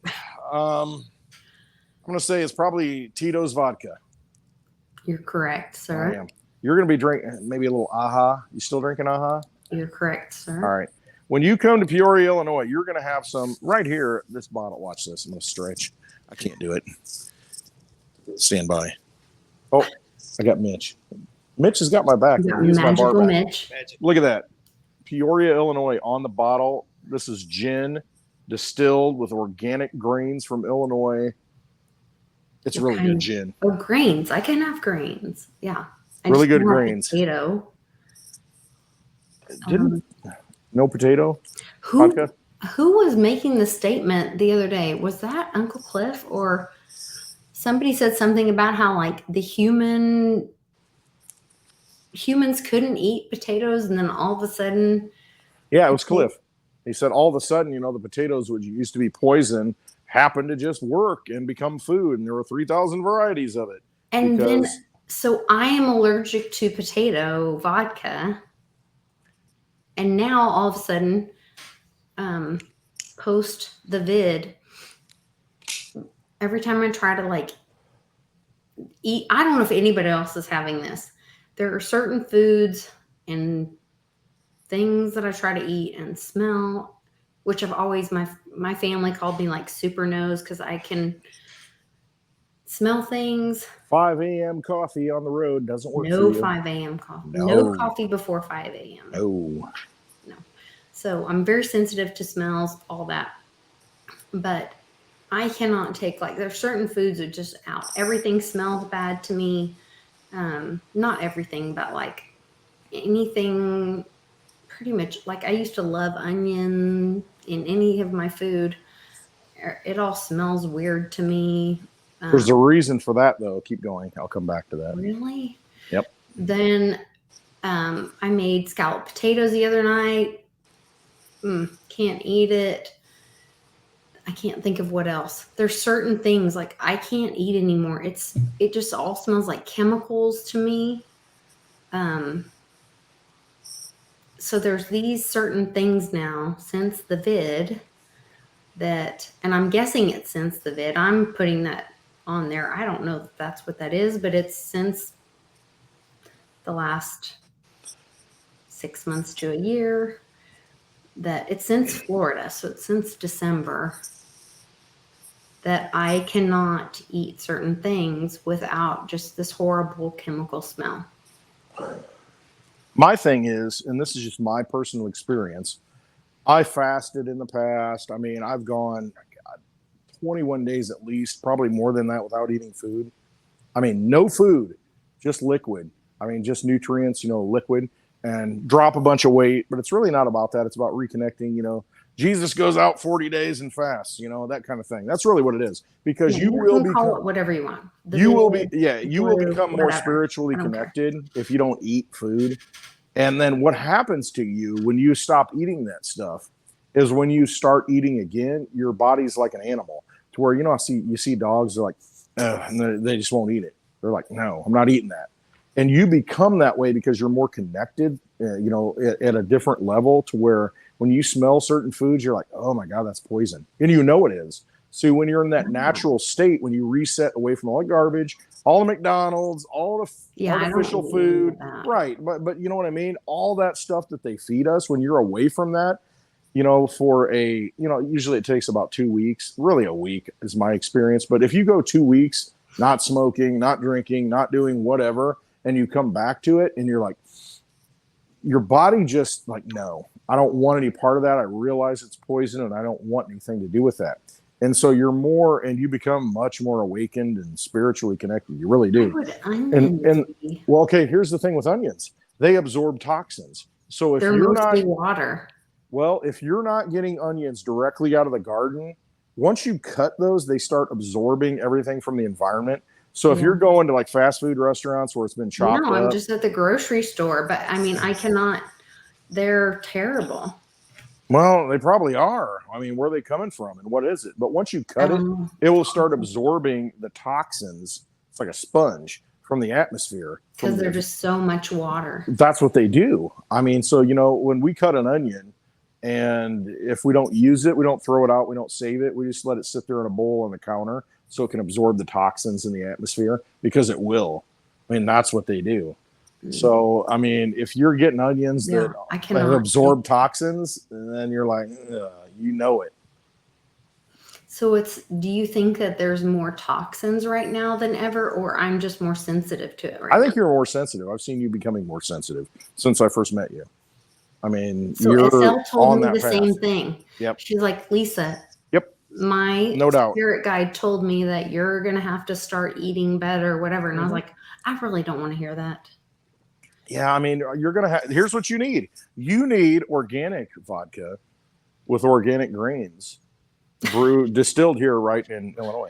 You need to have real pure stuff. I mean, it's going to cost more, but you know. Yeah.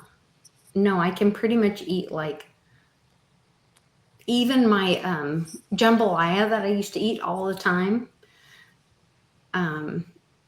Like this one brand, I can't eat it. It tastes like chemicals. Think about And where I'm sure it's all the preservatives that are in the box. everything, exactly everything they put in it to make sure it gets from, you know, God knows where on a truck, you know, to this place to that, you know. It's not fresh anymore. It's not real. It's not directly from the earth, and you're becoming more sensitive. See, you're becoming the person you were born to be, Lisa. I've seen it in the last 3 years. I mean, I've seen you evolve. That's really inconvenient. And I'm devolving. See, I was at that point, and now I'm going the other direction to where I'm like, you know, a hot mess. Yeah, that's really inconvenient because I can't grow it. I can grow some flowers, but I don't have anywhere to grow any food, and I don't know how to grow anything. So I got to figure out how to grow some things to eat. You know, you don't need a whole lot to. I mean, seriously, hungry. to sustain yourself, you don't need a whole lot of food. You really don't. Yeah. You really don't. I mean, just get things in high nutritional value. Well, and I don't notice it when I will get some like organic spring. You're not hungry. Mix, like I have a little salad, and I'll throw some like organic chicken on there, and I don't notice anything. I don't have the funk. Right. You know? And the thing is, you know, when you eat toxic food that has no nutrients, you're always Remember hungry. when I went crazy with the thicken? Yes, I know. Trust me. I'm telling you, that shit is bad for you. I heated that up. You know, it's because it's like, what am I going to eat? I need something convenient. You know, here I am in Arizona. It's bad for you. I know it is, but I don't buy it here. I know. That is that same chemical. It's toxic waste. I mean, they're just forming it into chicken. It's like getting a 20-pack of McNuggets. There used to be 50 packs of McNuggets at McDonald's. 50-pack. Imagine That's this. Wrong. 50-pack. Yeah. Can't afford it anymore, though. No. You have to have a GoFundMe to get a 50-pack of McNuggets. It's like $20. It's so wrong. Yeah.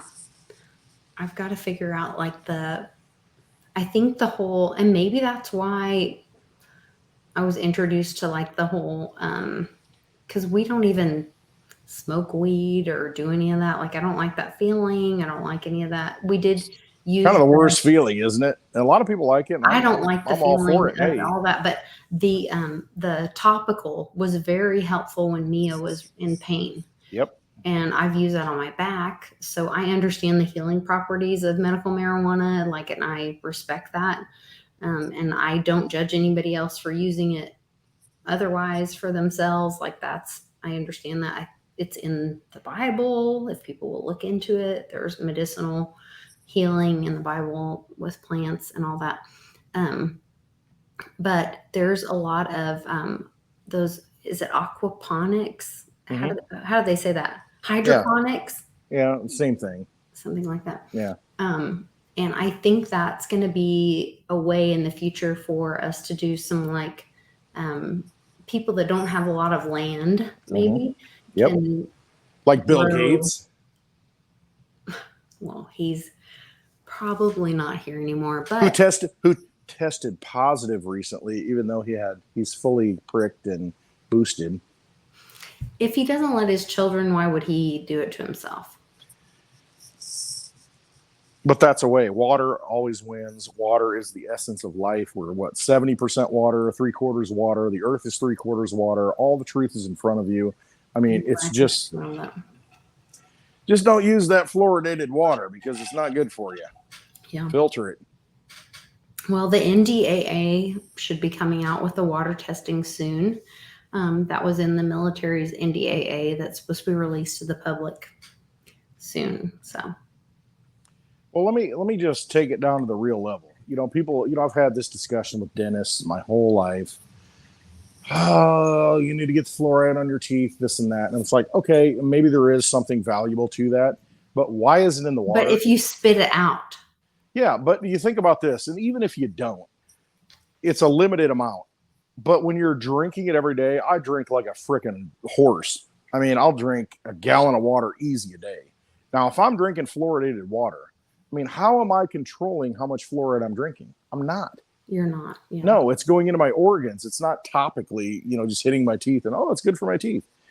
No, I'm ingesting all that stuff. So there's, the parts per million, all that stuff. It's like it's not regulated as far as, somebody like me who just like drinks and drinks and drinks, whatever it is. That's why our founding fathers drank distilled spirits. That's why they were drunk when they signed the Constitution, because no, I'm serious. Go look at the history, because the water supply was so bad. I mean, and that's why we get all these diseases, the cholera and all these things, because we didn't have good water. And so they're like, hey, it's distilled, it's purified. Well, this is like the only safe thing to drink because the water was so bad. And that's how you don't get sick. I did listen to a whole thing. And that's truth. Back when Uncle Cliff was doing the whole fermentation. If you guys go back and watch his old videos on, would it be on BitChute for fermentation? And that's a great thing, fermentation. Yeah, if you watch his old videos on fermentation, and he talks about why they were doing that, and then they blamed the witches, and which is just burn the witch. A lot of that was ridiculous. We can't have natural things, and looking to nature for answers. We have to look to pharmaceuticals and the petroleum industry. Thank you, Rockefellers, and for the medical industrial complex. With a lot of these people drinking mushroom tea, and whatever, and they were burning witches for that. That's actually what witches brew was healing properties, herbs, natural things that actually heal you. But now, no, go to the doctor. Ask your doctor if it's right for you. Yeah, and because Ben and I were on a trip back from, I don't remember where. Somewhere far, far away. Somewhere far, far away. One of our epic road trips. Mm-hmm. And we were watching some of Uncle Cliff's videos about fermentation, and Ben and I were actually talking about this before, and then we're like, how weird that that's what Cliff's videos were about. And then and we were talking about how our founding fathers were having, because the water quality of the water was bad, so they would use fermentation to purify the water. Yeah. So they might have been a little drunkish. And just right. I mean, you ferment the beer, the alcohol, but it sanitizes the alcohol purified the water. Correct. Yeah. And so at least you're getting some liquid in your body, even though alcohol dehydrates you and this and that. But you want to die of some kind of disease that's in the water? I mean, that's how most people die. You look at India, and all these big cities, and they're dumping everything in the water. And I'm not picking on India. I'm just picking on, the cultures that still don't sanitize their water. I mean, that's the big thing. Ethiopia, and that big, when they look back at when they did that 4 horsemen thing, and they looked back at the people dying of starvation and all that, they were trying to purify the water instead of putting mushrooms or whatever, so in Oklahoma, 3.2 beer, which is what we used to have, is technically food because it adds it's good for your gut. Organisms that are good for your gut. Yep. But that purify the water, that actually give you sustenance.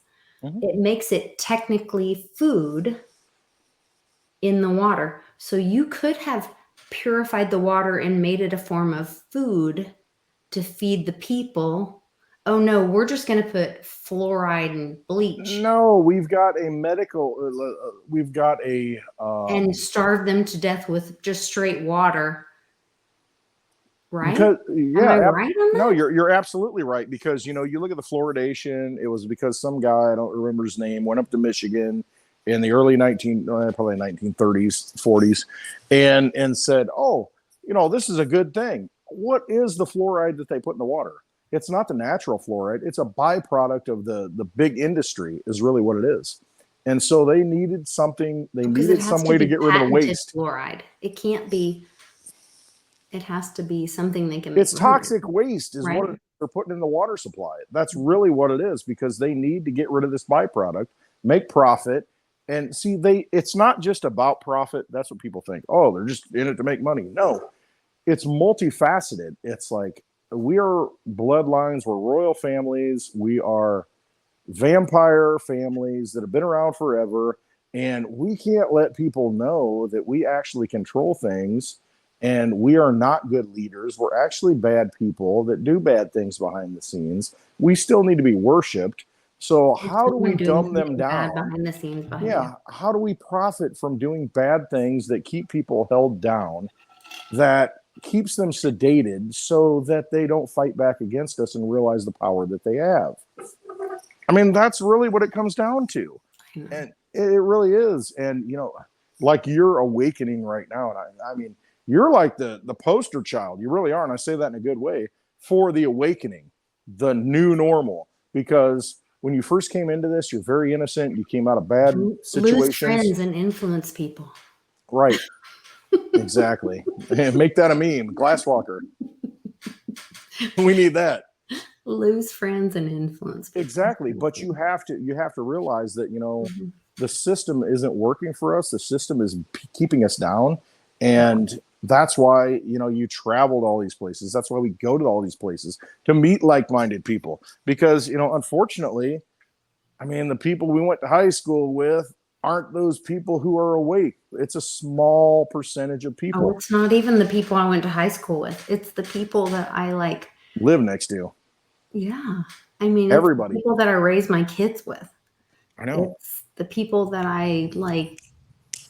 I mean, it's not that long ago that I just went to an event with some people that they're like, oh, well, now that I know you're like supporting this, well, I'll invite you to some more of these things. And I was like, yeah, okay. I mean, we made this deal at the cosmic bus stop when we're sitting up there in our spiritual life. Before we came down, we said, all right, we got to meet each other. We got to change the world. We got to fight this last battle. We got to awaken people. And that's what our goal is here, to find each other. And we're going to have to go all across the country. We're going to have to go all over the world to find the like-minded people. And you're all watching right now. I mean, what do we have? 12 people in the chat. Doesn't 14. matter. 14, 12, I don't know. 14 watching. I'm a little slow, Well, we also have Twitch. And Rumble. That's just on my YouTube channel, which is the most people I've ever had watching my YouTube channel. There's people watching on Twitter, and I can't see that. And Twitter so shout and Rumble out to all of you. And on all these platforms that Litecoin Lisa has done the work and put it out there to get the message out, because it's so important, because that's why we do the meetups. That's why we're doing the June 17th meetup. That's why you need to come to Peoria, so that we can meet each other and look each other in the eye and have those experiences and realize, you know what, you're not alone out there. We are here for a reason. We are here to change things. The Revolutionary War was not fought by the majority of people. Most of the people are like, oh, shit, I guess that's what the King George III said. That's what we got to do. No, it's not. Screw that. Why is this guy sitting on a throne, fattening himself up? Absolute retard, which is what he was, telling people what to do. No, you're better than that. And that's really what it comes down to. We're not born here for that. We're human beings, for frick's sake. It's just, enough of these cardboard cutout people. Quit worshiping these vampires. You see the royal, oh my God, the queen's sick. Yeah, she's been sick since the day she was born because she's inbred. I mean, it's her 70th anniversary or birthday again next month, and they're planning on that. And there's all those kind of things going on. But so. And our American news reports on that stuff. We had a revolution to get away from these vampires that live in castles. I mean, when does that resonate? I mean, when do we wake up and say, and I know you're all awake in the chat, but when do people wake up and say, what have they done to deserve this? What have they done to earn the respect of people? No, you got kids falling, climbing out of windows at the Royal Palace, trying to escape, naked children. I mean, go look it up. Trying to escape these vampires. And that's what they are. They're vampires. Read the vampire stories, and you'll know everything you need to know about the people who are in control, because they all are vampires. All of them. So don't let them into your life. Cut the ties. Do something different. That's why I'm in crypto. That's why I'm in Litecoin specifically. It's like, I'm done feeding them. I don't care. I am going to have something that I can hold and I can transact value with. My energy is going to go into something that has real value, that is not part of their game, not part of their casino. And go have the conversations. Get involved in your local. Run for sheriff. Get on the school board. Run for sheriff. Something. I mean, I went to a local. You're paying for all this shit. Gathering. I won't get into details, and I talked to the guy that I really have a lot of respect for. We have a lot of common beliefs, and I asked him, and I said, so you're a banker, you are running for this office, whatever. And I said, I'm curious, what are your thoughts about constitutional money? And he's like, well, we got to get them to quit spending so much, overspending. I was like, no. Like, we need to talk about what is constitutional money. As Papa Joe says, go read The Creature from Jekyll Island by G. Edward Griffin. I talked to him about that. I said, Oklahoma has done some things with our treasury to protect us from the Fed, from federal taxing, that we are actually in a protected position by holding some of our asset, or a lot of our asset, in gold. Which protects us from gold, silver, Litecoin, whatever it is, something outside of their game. What about having Oklahoma having a cryptocurrency, or looking at that, or looking at our assets in oil reserves, and then mining oil and mining Bitcoin or mining cryptocurrency in looking at that in Oklahoma's resources. I mean, like, there's so much, and we are in this special place. Charlie and I were watching something. There was a test done in Oklahoma.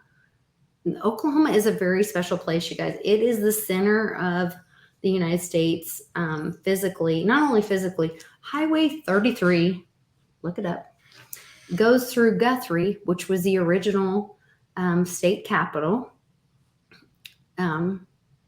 Check your numerology about 33, the highest rank of the Masons. Yep. Also, the largest Mason temple is in Guthrie. There's a whole, that's not all by accident. Check all that stuff out.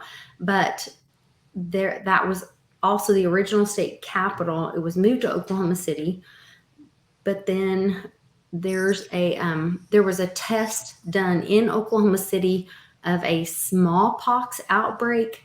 We were watching on that Four Horsemen video. If you guys go watch that on the History Channel, that was just posted last night. And they talk about how there's not enough. Anyway, I won't get you Westwood's channel. Ban it. I don't care, because it'll come back. No, I'm serious. I got 600 some subscribers, 640. It's going to be like 642 after this. So there's not enough vaccine. There's not enough smallpox vaccine in the emergency reserves for when they did the test in Oklahoma City. There's other things that have been tested in Oklahoma City that there's now memorials of that you guys can check into. The Edward R. Murrow building. Look into that. What happened to that? Yeah. Look what happened to the Twin Towers. Oh, wait, Building 7? Oh, nobody remembers that. Go look into Building 7 and Larry Silverstein. What came? How did that happen? How were controlled demolitions already in the building before the planes hit? And he said, pull it. Too much damage. Pull it. He collects on his insurance policy. I mean, all the records that went down in that, all the records that went down in the Murrow building. I mean, all those things that they try to cover up. See, it's multifaceted. That's what they do. That's what happens when they have access to all the money. That's why Andrew Jackson they tried to assassinate him because he killed the bank, the national bank that they tried to implement. And then they had to wait, 70 years, and then the Titanic goes down. All these people are going to fight it, and so they pass it on Christmas, in Congress in 1913, Federal Reserve And Act. all these special dates mean something. It does, because they're a cult, because they are those people. Magic. They believe in magic. And sometimes they're used for good and sometimes they're used for evil. And that's why we're here to use it for good, and to unveil it all. So if you guys are a 107 follower, or if you guys remember, or if you've been following me and watching, he did join Lisa's Patreon for more information. Because you'll have to probably go up there. But there was a movie that Jennifer Mack and 107 did, called The Perfect Day, or The Call, or The Called, The Makings of a Perfect Day. And you put all the pieces together, and there's a Bugs Bunny thing, and there's some wild pieces. And today there have been some promoted tweets about the pain in the heel. And today the Huffington Post did a article about a podiatrist and they have these was it Bull Pony, or was he a chiropractor? I can't remember. He was one of those, a podiatrist or a chiropractor. Anyway, he's a chiropractor. Okay, it has nothing to do with him. But they have these horrible shoes. Bologna. And they're stomping on the heel, and they said the pain in the heel. And then and then the snake stomping on the snake, with the heel, that whole Gadsden flag thing, that snake. Maybe. It's all symbolism, and somebody said in the chat, symbolism will be their downfall. It really is, because they believe in that stuff. They believe in symbolism. Enough of it. You're nothing but a cardboard cutout. I think of, when you're talking about the white horse, the pale horse, pale rider, I think 1983 Clint Eastwood, he's riding in the town, and it's like, and death travels with him. It's like, this stuff we have got to awaken people with, whatever it is, memes, whatever it is, it's symbolism. Use it against them. So when they think that, a big day is May 13th, Friday the 13th, when there's a full moon, this is when we do our thing. Chase children in the woods, and hunt them. I think something most dangerous games, happened. Richard Connell. Look at that stuff. They're telling you the truth. I think that the heel, something bad happened to the heel. So a friend of mine who will Bill Gates got the COVID. The heel. Oh, was that what today? No, those things, those things that come out, it's very instructive if you're paying attention and aware and use critical thinking, which is lacking in this world. Right. Think about all these messages and what they mean. Yeah, if you stop being fed by Google and you start using critical thinking and you start looking at 7 for 7 for 7, that's a lot of sevens. It's a magical number. Golf Channel does a lot of messaging, and there was a lot on that movie. So there was a lot of things that happened today. So I think it's good for America. Maybe it looks bad on the outside, but ultimately, the dollar has to die, because, and I think Sean made a great point on this. He's like, if you zoom out, in history, people will say the fiat dollar was an experiment that failed miserably. Over time in history, precious metals were what people traded and what had value. It came out of the earth. All wealth comes out of the earth. Right. It takes work. It's not something you can create out of nothing and say, oh, it's a stable coin. It's stable to what? Oh, it's this, it's that. No, there are things that have real value. Is a stable coin. Yeah. It's our energy. It's what we give energy to. It's what we give our power to. And if we're going to give our power to a vampire casino and walk in and say, yeah, I like these poker chips. I think I can get rich on these. Hey, I'm going to win the lottery, which is just nothing more than a tax on the desperate. That's all the lottery is. And, you know, you look at how much money of the lottery for those people, that one person who wins, where does the half of the money go to that off the top they take? And then the taxes that come out of it. And then what you get, yeah, you win 100 million, you walk away with like 30 million. Oh, I'm cool though, because that 30 million can change my life. But that 70 million went to a bunch of vampires. That's what it did. And one person got rich that might not be able to handle it. And so that's the question that was in the chat earlier. What are you going to do with $1 million? What are you going to do with $30 million? What are you going to do with $1 billion? What's minimum wage? Should it be 15? Should it be 30? Why not 100? It doesn't matter. Yeah, It's minimum what you wage do. doesn't matter when It's what you do with your power inflation and your can be- energy right now. Well, and when inflation can be printed to gazillion, like that, when the dollar can be manipulated, it doesn't matter. You know, when all of that is A fraud, a fiction, a a magic fraud. trick. A When magic trick. That's the all it whole is. word fiat means Out of nothing, it's by trusted. decree. It's just out of It's nothing. trusted to a third party, Mhm. which means it's not valued or weighed or That's measured why. All right. on against anything. Let's get real. We're not making stuff up. Let's take the dollar bill out of my pocket. It's not weighed against anything.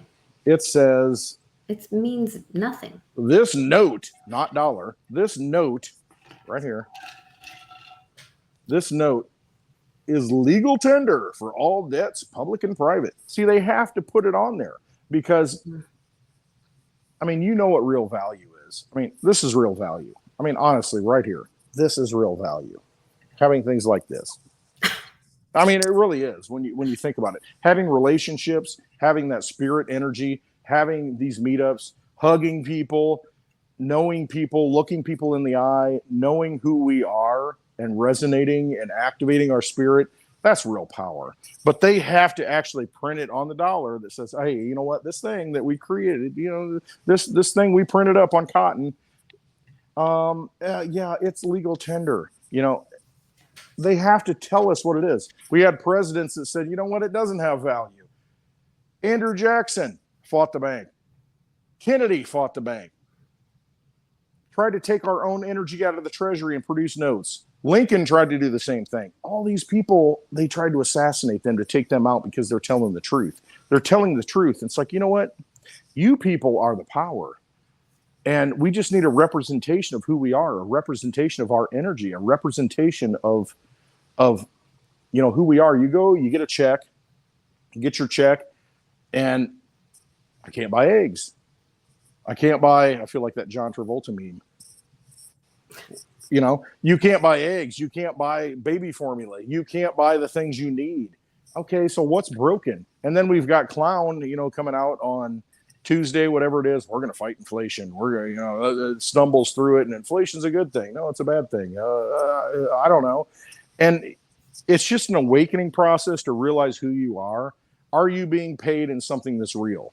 Is it gold? Is it silver? And in the digital age, is it Litecoin? Are you getting paid in something that represents something you can hold, something you can do, something with outside of government? If you hold gold, you hold silver, you hold Litecoin, it doesn't matter what happens to the government. You still have value because they are not a part of that. No bank, no government is a part of that stuff. And all wealth comes out of the ground. Think about that. That's why Russia, that's why the ruble is pegged to gold right now. That's why the ruble, you got to have rubles to actually get natural gas because they have the real assets that were put here by God, by aliens, whatever you want to call it, whatever comes out of this ground, that energy, that's the key. And once you understand that, to the fact that energy and never there's dies. Tesla, and there's Tesla right there. Down Energy there never dies. Energy just moves around. And so even when these markets are crashing, your spirit, energy, they are just moving from one pocket to the next pocket. So they're not dying. Crypto is not dying. You still got your Easy from Litecoin, one right? You still pocket to got the your next Bitcoin. pocket. You still got your crypto that you can control. Okay, here's the example I use. You go out and you buy a house. You could have bought a house for, Look at this damn $100,000. handsome man. Isn't he a handsome guy? He's a handsome man. And you can buy a house. You own that house. You own that property. You live in it. And you pay $100,000 for it. Okay, then we have a boom. Oh my gosh, look at housing. Now your house is worth $300,000 on Zillow. Oh, that's what they tell you it's worth. You're feeling enriched.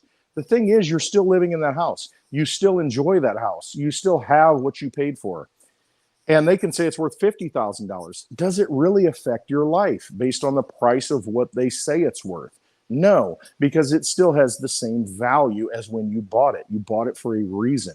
Now, we're in a speculative bubble when it comes to a lot of properties. Yes, China's coming over here and buying a bunch of stuff. Bill Gates owns all the farmland, blah, blah, blah. The thing is, if you've got, like you said, if you've got resources, if you've got water, hydroponics, aquaponics, you can grow food. That's real value. There are things in this life that have real value. When you understand what those are, there's no dollar price that you can put on it because that's an artificial fiction, a magic trick, a layer that they put on top of it. And as long as you believe in it, and that's why I call it a vampire casino, as long as you believe in those poker chips that they're going to do something for you, then you're part of the game. The thing is, though, you've watched all the gangster movies. Hey, I just won $1 million in the casino. I'm going to go cash it out. And they say, guess what? Let's go count it in the back room. And they take you in the basement and break your fingers.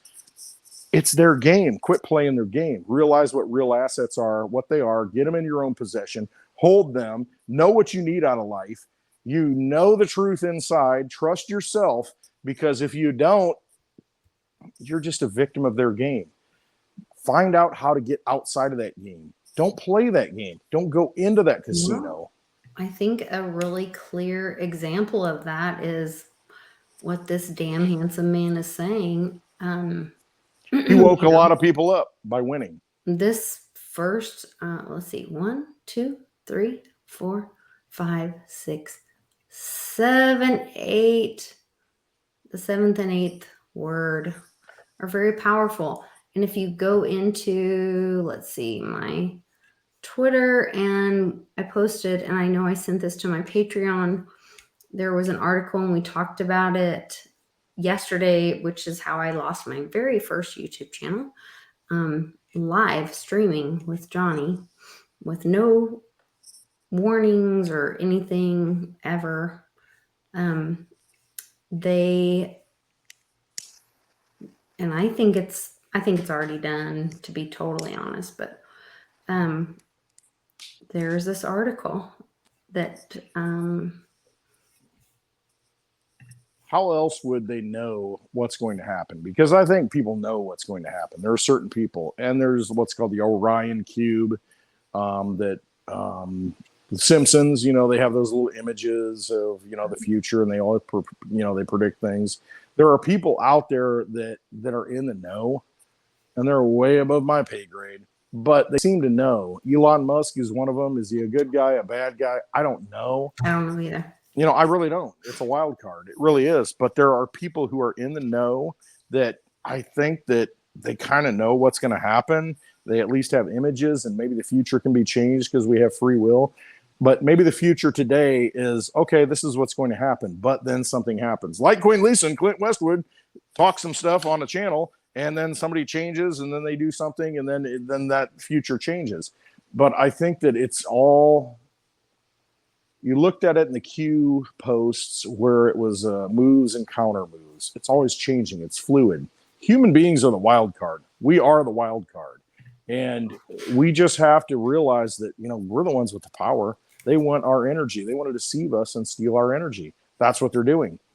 Don't let them do it. Just don't let them do it. Insulate yourself from it. Realize who you are, where you come from, what you're a part of, and move on. So there have been, like I said, all these weird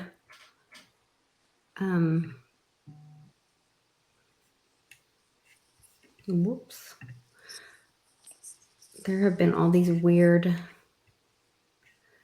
super weird. Oh, it's gonna make me sign in. Darn it. maybe I don't have to sign in. Making of a perfect day, and it does this like, I don't know if any of you guys have watched this video. I was going to ask you about videos. Put that on the back burner. But you're always dropping Netflix videos, things to watch, 12,000 Mules, I don't know. 2,000 Mules, that kind of stuff. Yeah. I mean, what's the Netflix video or the video that they need to watch right now? What do we need to watch, Lisa? What's going to awaken people? Watch the 4 Just chiming in on History Channel. Go watch The Called, Making of a Perfect Day, because that is old school. So, well, no, I say old school. The world is moving so fast. That was back when I was 2017, just getting orange pilled, red pilled, silver pilled. non-pharmaceutical pilled. Jennifer Mack, yeah.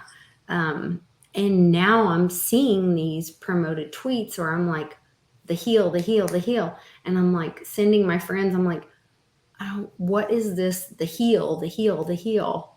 What is pain in the heel? And one of my friends was saying like, oh, that's what Bugs Bunny always called the heel.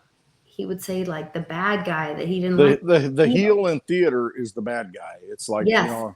And so in the movie, The Called, the heel, and there's a guy, and there's a part of it. And I'm terrible. I have a terrible memory. Part of it's like my past stuff that I just move forward. That's part of my survival skill. But there's a part of the movie where it's something to do with, I don't know if it's Disney or but it shows the Bugs Bunny thing, and I want to say it has something to do with a burial scene of someone, but it has something to do with the Bugs Bunny, like those circles where he's and it has something to do with like a guy was buried, or on his headstone is written. I think it is something to do with that. I'm trying to remember. Something to do with the guy's headstone is written.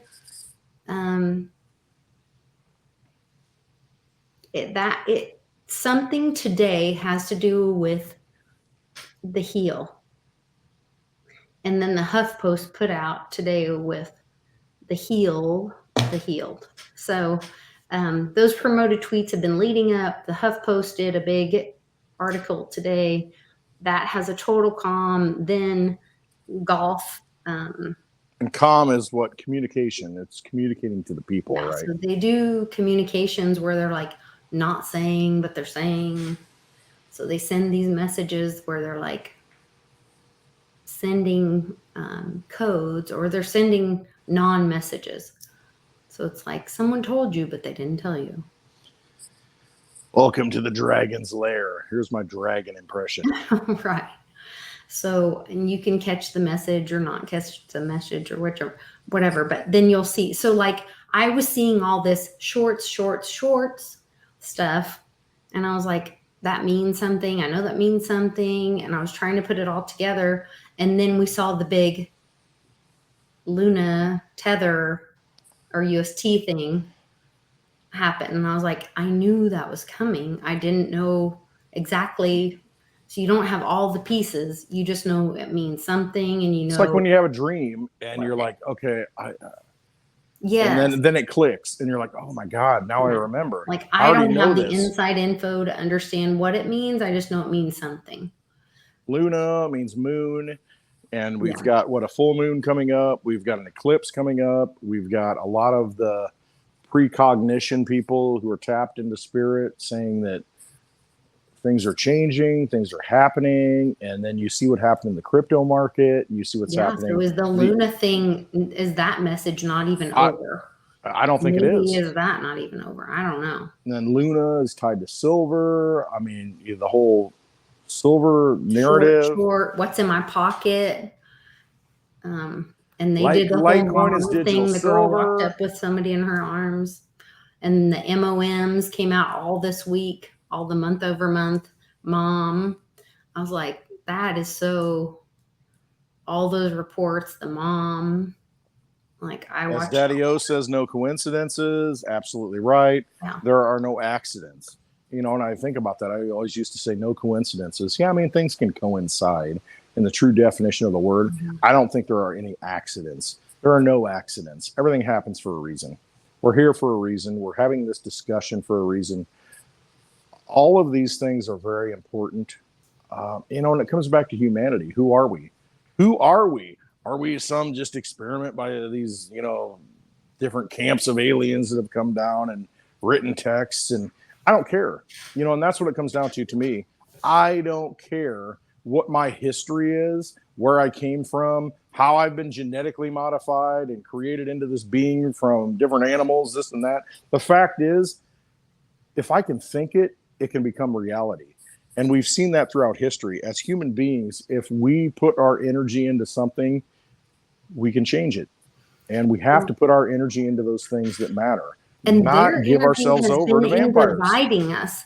And that's where, like, I had a friend come over the Roe other v. day. Wade, the ultimate divider, you know, that comes out. It's like they're trying to divide us with everything they can. Even the Roe v. Wade is not about abortion. It's about states' rights. It's about the rights of the people. Deciding what's right for their people. Yep. And so it's all about division.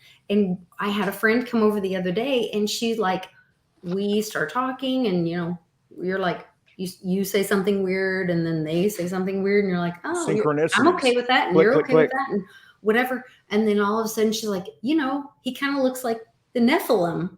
And I was like, where'd that come from, right? She just said that out loud, and I was like, Genesis 6. And she's like, and then she's like, you're okay with that? And I was like, yeah, you're okay with that?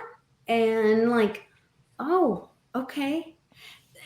But how long have we been terrified to say those things to each other because we've been told that we're enemies of each other, or that we hate each other, or that we think the other one is weird or stupid or ignorant, or, you know what I mean? I'm like, and you see that with conversations. You know, if I left the house, I would have those conversations. My buddy Mitch here leaves the house. You know, he leaves his property, and he has these conversations. And he always says, oh, man, you know who I met today? We had a 20-minute conversation on all this stuff. And it's engaging other people, and, you know, we resonate with each other when we're out and about. That's why we had a whole pandemic. That's why we covered our faces. That's, you know, not all of us, but that's why we covered our faces. They wanted us to do that so we could not express ourselves, our humanity, so that we could see each other for who we are and connect. And that's the whole game. They're doing everything they can at this point to make sure we don't get together, make sure that we don't find the like-minded people who have come here with that, you know, with that sole mission to change things and to say, you know what, this is all BS. And I'm that old curmudgeon that, you know, I'm seriously, I'm just so done with it. I've been done with it for 20 years. And I'm just like, but don't give up and go. No, I'm not. I'm not. And that's why. That's where you have to get out. You have to wear bright lipstick, and you have to go to, well, you don't have to wear bright lipstick, but you have to like, but I could, but I'll do that. And I'll wear high heels too. You know, I'll do whatever I have to do. And you're the one that like, get your ass out on the road. Yeah, get out here and meet people. You have to go out on the road. I know. Go hug people. You have to go make friends. You have to. And I know that. Go be out there. We have to go to the meetups. We have to go to the people and say, like, I mean, I go to the store and I will like stand. I don't go to the self-checkout. I go to the one with the person, and I sit there and I stare at them until they look me back in the eye, and I'm like, hi, how are you today? And I hope you're having a great day. Thanks for your help. I really appreciate your help. And just to force it, because I want to have some community in my community again. And if I'm not going to start it, then who is? And we can all do that, you know? Absolutely. At every level, at the smallest level, because that's where it matters most. It really does. It's meeting those people and looking people in the eye like you do to realize, because when you look somebody in the eye and you make that eye contact, and it's your spirit. I mean, you're resonating with somebody else's soul, and you're awakening them, and you're, you know, and they realize what they were doing. It takes 21 days to make a habit. And think about, we've been in this for almost 2 years.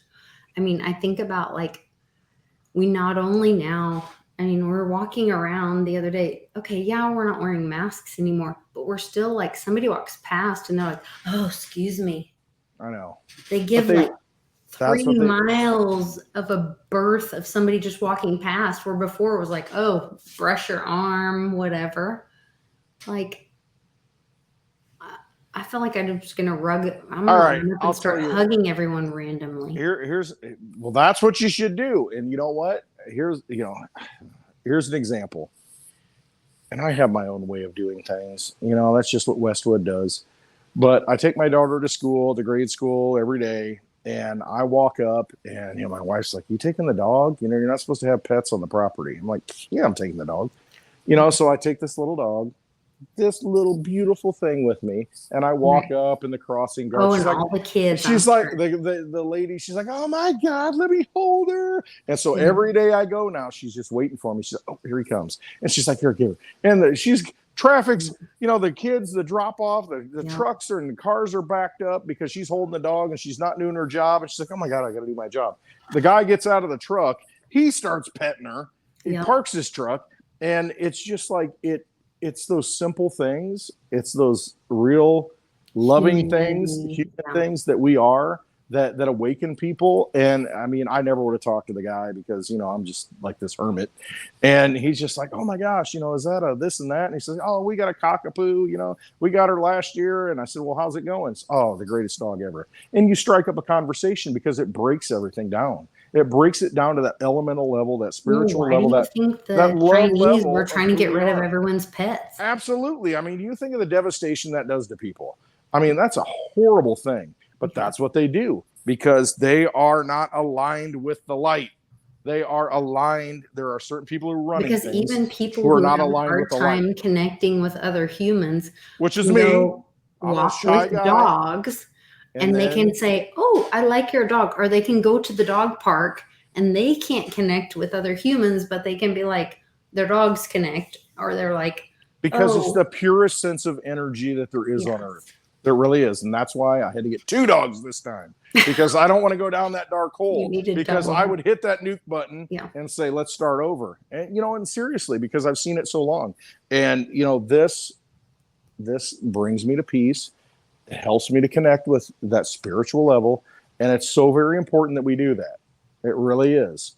And I mean, I'm this big dude carrying this little dog. I'm unapproachable otherwise I just hope because she's not your dark side, because you had a no, white one last time. no. That's why I surround myself with female energy, and I only have female energy around me, Okay. and I always have girl dogs. So, I'm sure she's and it works, and it works. I mean, it does because it awakens something in humanity that they've tried to kill in this whole thing, this whole process. That's what they're trying to do. Divide, conquer. Can't let that happen. Whatever it takes to make that survive, we have to do that. And so, that's the way I do it. Well, I'm just grateful for our community that we have. I keep looking over at the chat and reading at Phil C. and Daddy O and Jim Montgomery and Tom and Who Popo need to all and come to Peoria, Illinois on June Nancy 17th. and yeah, everybody over there, G Chin, and everybody that's in the chat commenting. Hopefully, you guys are all going to be at the meetup in Peoria and You have joining to. us. I'm super excited about Because if it plays in Peoria, it plays anywhere. Go look that one up. more things. This guy's got 1 million of them. I'm gonna be talking a lot of Gloria, them. thanks for Peoria. joining us. And AJ, my gosh, how sweet. He loves your doggy. He also does dog drawings. Phil C. There you go. Open-minded Bitcoin. Tom, of course. I think I mentioned Tom earlier. I mean, we all come to Earth, innocent. We all come to Earth, as right from God. Think of it that way. We're very pure. We're very innocent. The world corrupts us. It builds up these layers around that core of the onion, and then pretty soon we become numb. And onions right now. I just can't do the onions right now. I got you. But I remember the Breakfast Club. What was it? It was 16 Candles. Who was the guy? Somebody look it up. Jake Ryan. the director of those 80s films that everybody watches and never sees the whole thing because, you tune in, you're like, oh, 16 Candles on. You missed the first 5 minutes. Breakfast Club, same thing. But John Hughes, I think that was the guy's name. He died at a young age. And I think Molly Ringwald or somebody, what was it? It was there was a quote that he had. It's when you get older, you kind of lose that connection and you forget where you came from. And my degrees in English, the romantic poets in England were the best, the John Keats, those types, because they realized John Hughes quotes. Yeah. John Hughes we're quotes. all pretty bizarre. All I care about in this goddamn life are me, my drums, and you. Those who say you only live once, you never read a book. You don't spell it, son. The hardest thing about being a writer. Nope. Well, the point of it is. Wait, quotes to live by. A person should not believe in ism. He should live by himself. Ferris Bueller? No. Top 23 quotes by John Hughes. Life moves pretty fast. If you don't stop and look around once in a while, you can miss it. That one? No. Well, shit. I think it was a quote or a saying that he told one of the actors, and they quoted it. Might not be something out there in the mainstream, but that's really what it is. We come to earth on the wings of God, and we're innocent, we're pure, because we come from that spirit. I mean, that's what we are. We're of that same essence. And then we get corrupted by the world. And then we get older. And then we forget about what it's like to have the dreams, have just that belief in the magic of the world. What you thought. I think he may have been a pedophile. Oh, that could be too. Well, that's why he's dead, right? This seems very weird. The thing is, though, I mean, you look at Edgar Allan Poe, you look at all the writings of Ernest Hemingway, you look at all those things, and everybody's corrupted, but they do spill some truth once in a while. And they do affect people. Okay. All I know is that the closest thing to God is a puppy at this point in my life. Let's go back to dogs. It really does kind of all go back to dog, because, you spell it backward, it's God. Just saying. Oh, that's sweet. Yeah. As above, so below. Very sweet. All right. You doing a Twitter Spaces tonight? I don't know. Are you? Oh, Lord, Westwood. I know. We'll be up till 3 a.m. doing Twitter Spaces. And no. Last week, it was crazy because I was up till almost 3 a.m. Yeah, we can't talk about Litecoin, Mitch says. So last week, I had to get up. My daughter had conference at 9 a.m. on Saturday.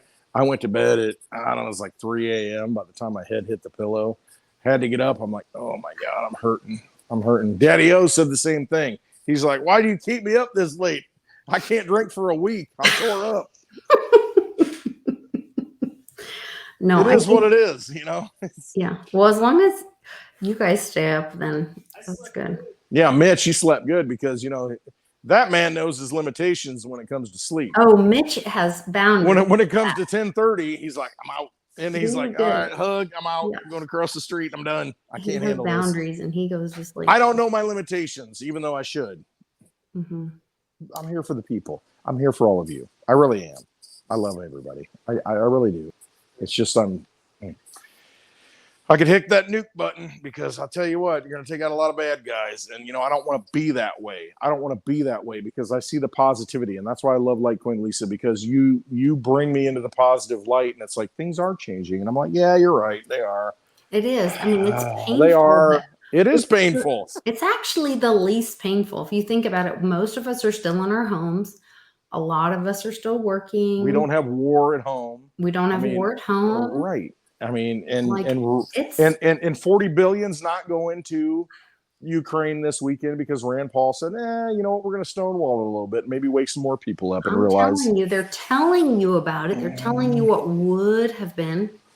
$40 billion would buy a lot of baby formula and a lot of eggs, right? They're telling you what could have been if you will wake up, if you care, And I also think this is the other thing. I also think, and I have said multiple times, like, as much as I love DJT, and I did not like him in the beginning. I know you didn't. You I did told the not like story him, about Sam in the I am. parking lot. You're just like, oh, do I vote for him or do I vote for I sat in Hillary? the parking lot and was like, do I vote for the most narcissistic asshole or do I vote for Satan? I'm very confused. Right. And I voted for Trump. But I was confused. And then I was like, oh no, this is the guy. And then, but not because he was the guy, because I believed in America first. Yep. And that's what I believe in. And everything he did was to make sure that His America was statements first. are that I'm bringing it back to you to give it to the people. And so now he's destroying himself. If you watch what he's doing, he's saying, hey, you guys, vote for Oz, vote for Dr. Oz. Don't you love him? That's destroying himself. And you're like, even him saying, get the jab. He did. He's I told you, destroying I got the himself. jab. Which because is, he doesn't care. Because it's all which part is of a him bigger giving plan. it back to the people and him saying, think for yourself. Stop trusting me. Think for yourself. That's where you are smart and you are powerful when you learn to think for yourself. That's where America is great. When America can think for itself. When America quits looking to they, them, the. When America gets critical thinking and learns to think for itself and uses the Constitution and the voting power and uses what our founding fathers set up, that's when America is powerful. And so if we can do that and Trump wants to destroy himself in that power, then yes, destroy yourself and go down in flames, and God bless you for that.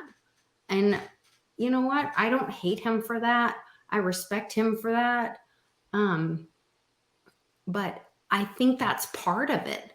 Like, it's not about him. It's I about respect us. it. Yeah, it's not about him. It's about us. And he is doing it to wake the people up. And if people have to hate him because of that, I think he's cool with that because he knows who he is. I think that's what, if people can understand, it's less about like how many he doesn't give two shits about how many followers he has. Because he could have said, yes, get me back on Twitter, Elon. I need to be on Twitter. He didn't care. No. He said early on He's before, like, destroy me in flames if that means saving our country. Find that speech and play it. He had a speech before he was elected, almost right before election night. And where he said, this is about restoring America. Right. I will suffer the slings and arrows. Mm-hmm. And that's a Hamlet quote. I will suffer the slings and arrows of outrageous fortune. And he did not need to do it. The bow is in the sky. And if you look at astrology right now, the bow is in the sky. You guys go look that shit up. And when's that next big solar eclipse coming that happens in southern Illinois where it crosses the old one? It's like 2024. That's the bow in the sky. I mean, it's like we might have to wait till 2024 to restore things. But you know what? We're in 2022 in the middle of it. I mean, I don't know. It's just, he had a great speech. I'll tell you, the one at the Catholic charity, whatever it was, when he was calling out Hillary, that was like, oh my God moment. Oh, I love it. That was crazy. But he did have a great speech, which was just an amazing speech that it's like, hey, I don't need to do this. Why would you do that? If you've got your $1 million, if you've got your $1 billion, why do you want to participate in this and take the suffering? Why do you want to do this? What is your goal? What is your purpose? And God bless his family. But it woke people up. And that's the main thing. We would not be awake as we are right now if he had not done what he did. And myself like him or included. not, I don't care. It doesn't matter. Included. But I did not like the man. Woke you up.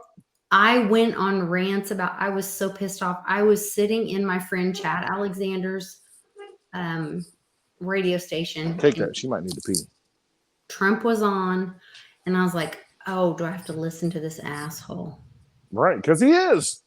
And I was like, really? The self-righteous asshole? Because he is. And Chad Alexander's wife is like on the committee to elect Trump. And I was like, I wouldn't want to work for him. Trust me, I would not want to be his employee. well, I probably wouldn't want to work for him, but I would really like to meet him. Yeah, But- dance with him. Do the. Oh, I just want to dad dance with him. Just want to dad dance. I know you. Yeah. At my daughter's wedding that she's not having. That would be great. Oh, well. That'll be fun. You know, we choose our own path. It is what it is. I know. It would It be is what great. it is. But yeah, and we're sitting, but that's how far like I myself have come from. Like that had to be 2016. I don't know. It was after Mia died.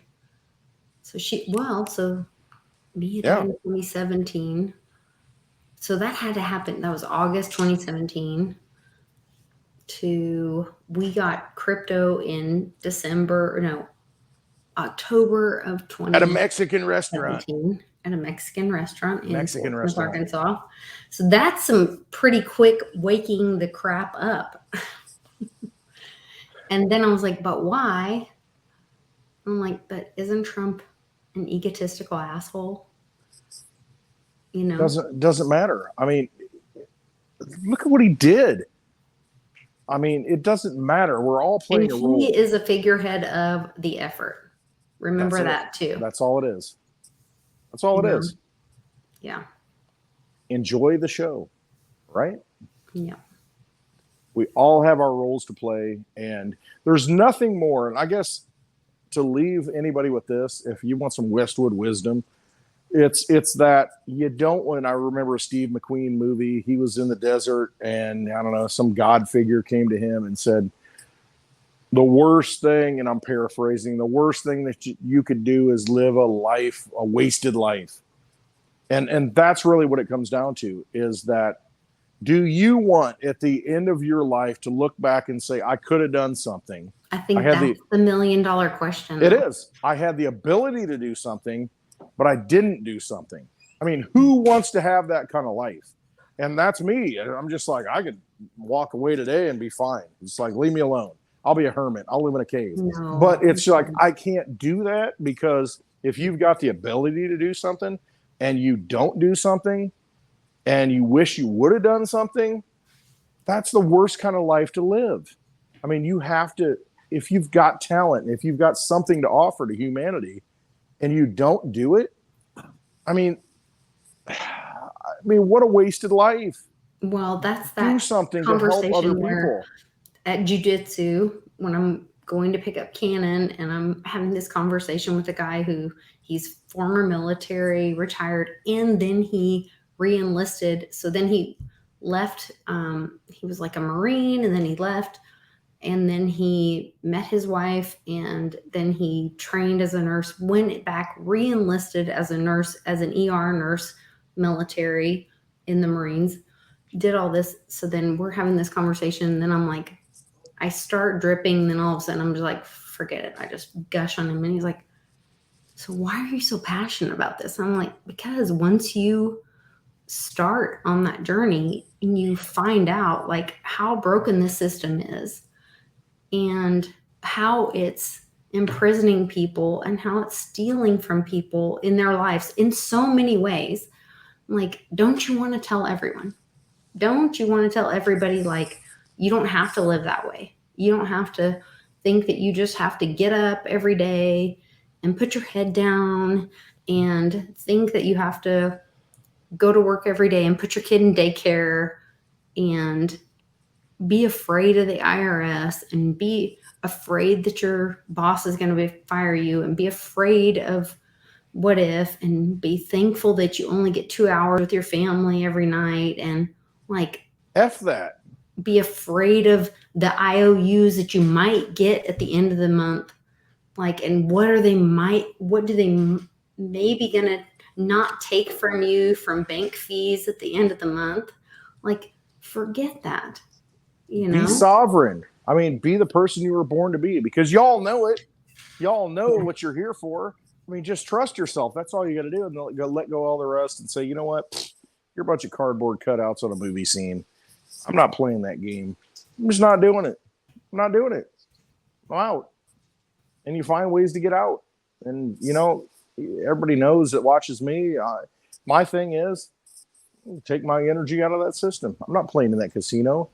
If we have a Litecoin summit in Vegas this year, you're not going to see me sitting at the poker table playing with their poker chips. No, I'm going to be giving big hugs. That's what I'm going to do, because I want to sit at the bar and have a conversation like this at happy hour with everybody. I don't want to sit there and waste my life thinking I'm going to get, enrich myself with their fake money. No, because it's just fake. It's an illusion. No, the real wealth that you have in this life is other people. It's reconnecting with the spirits that, like Lisa and I, like Mitch and I, like these people that we meet. It invigorates us, and it keeps us going, and realizes, you know what? There's more to life. If I put other music behind it, do you think it won't get I need to play the Magic Sword. That reminds me of the Magic Sword. Remember?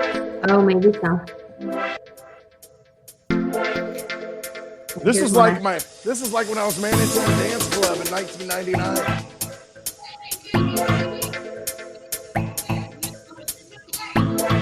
$1 bills, y'all. $5 bills, y'all. I thought that was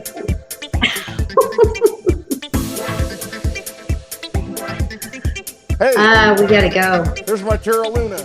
It's late. All the Terra Luna out to the feet. But Litecoin will remain.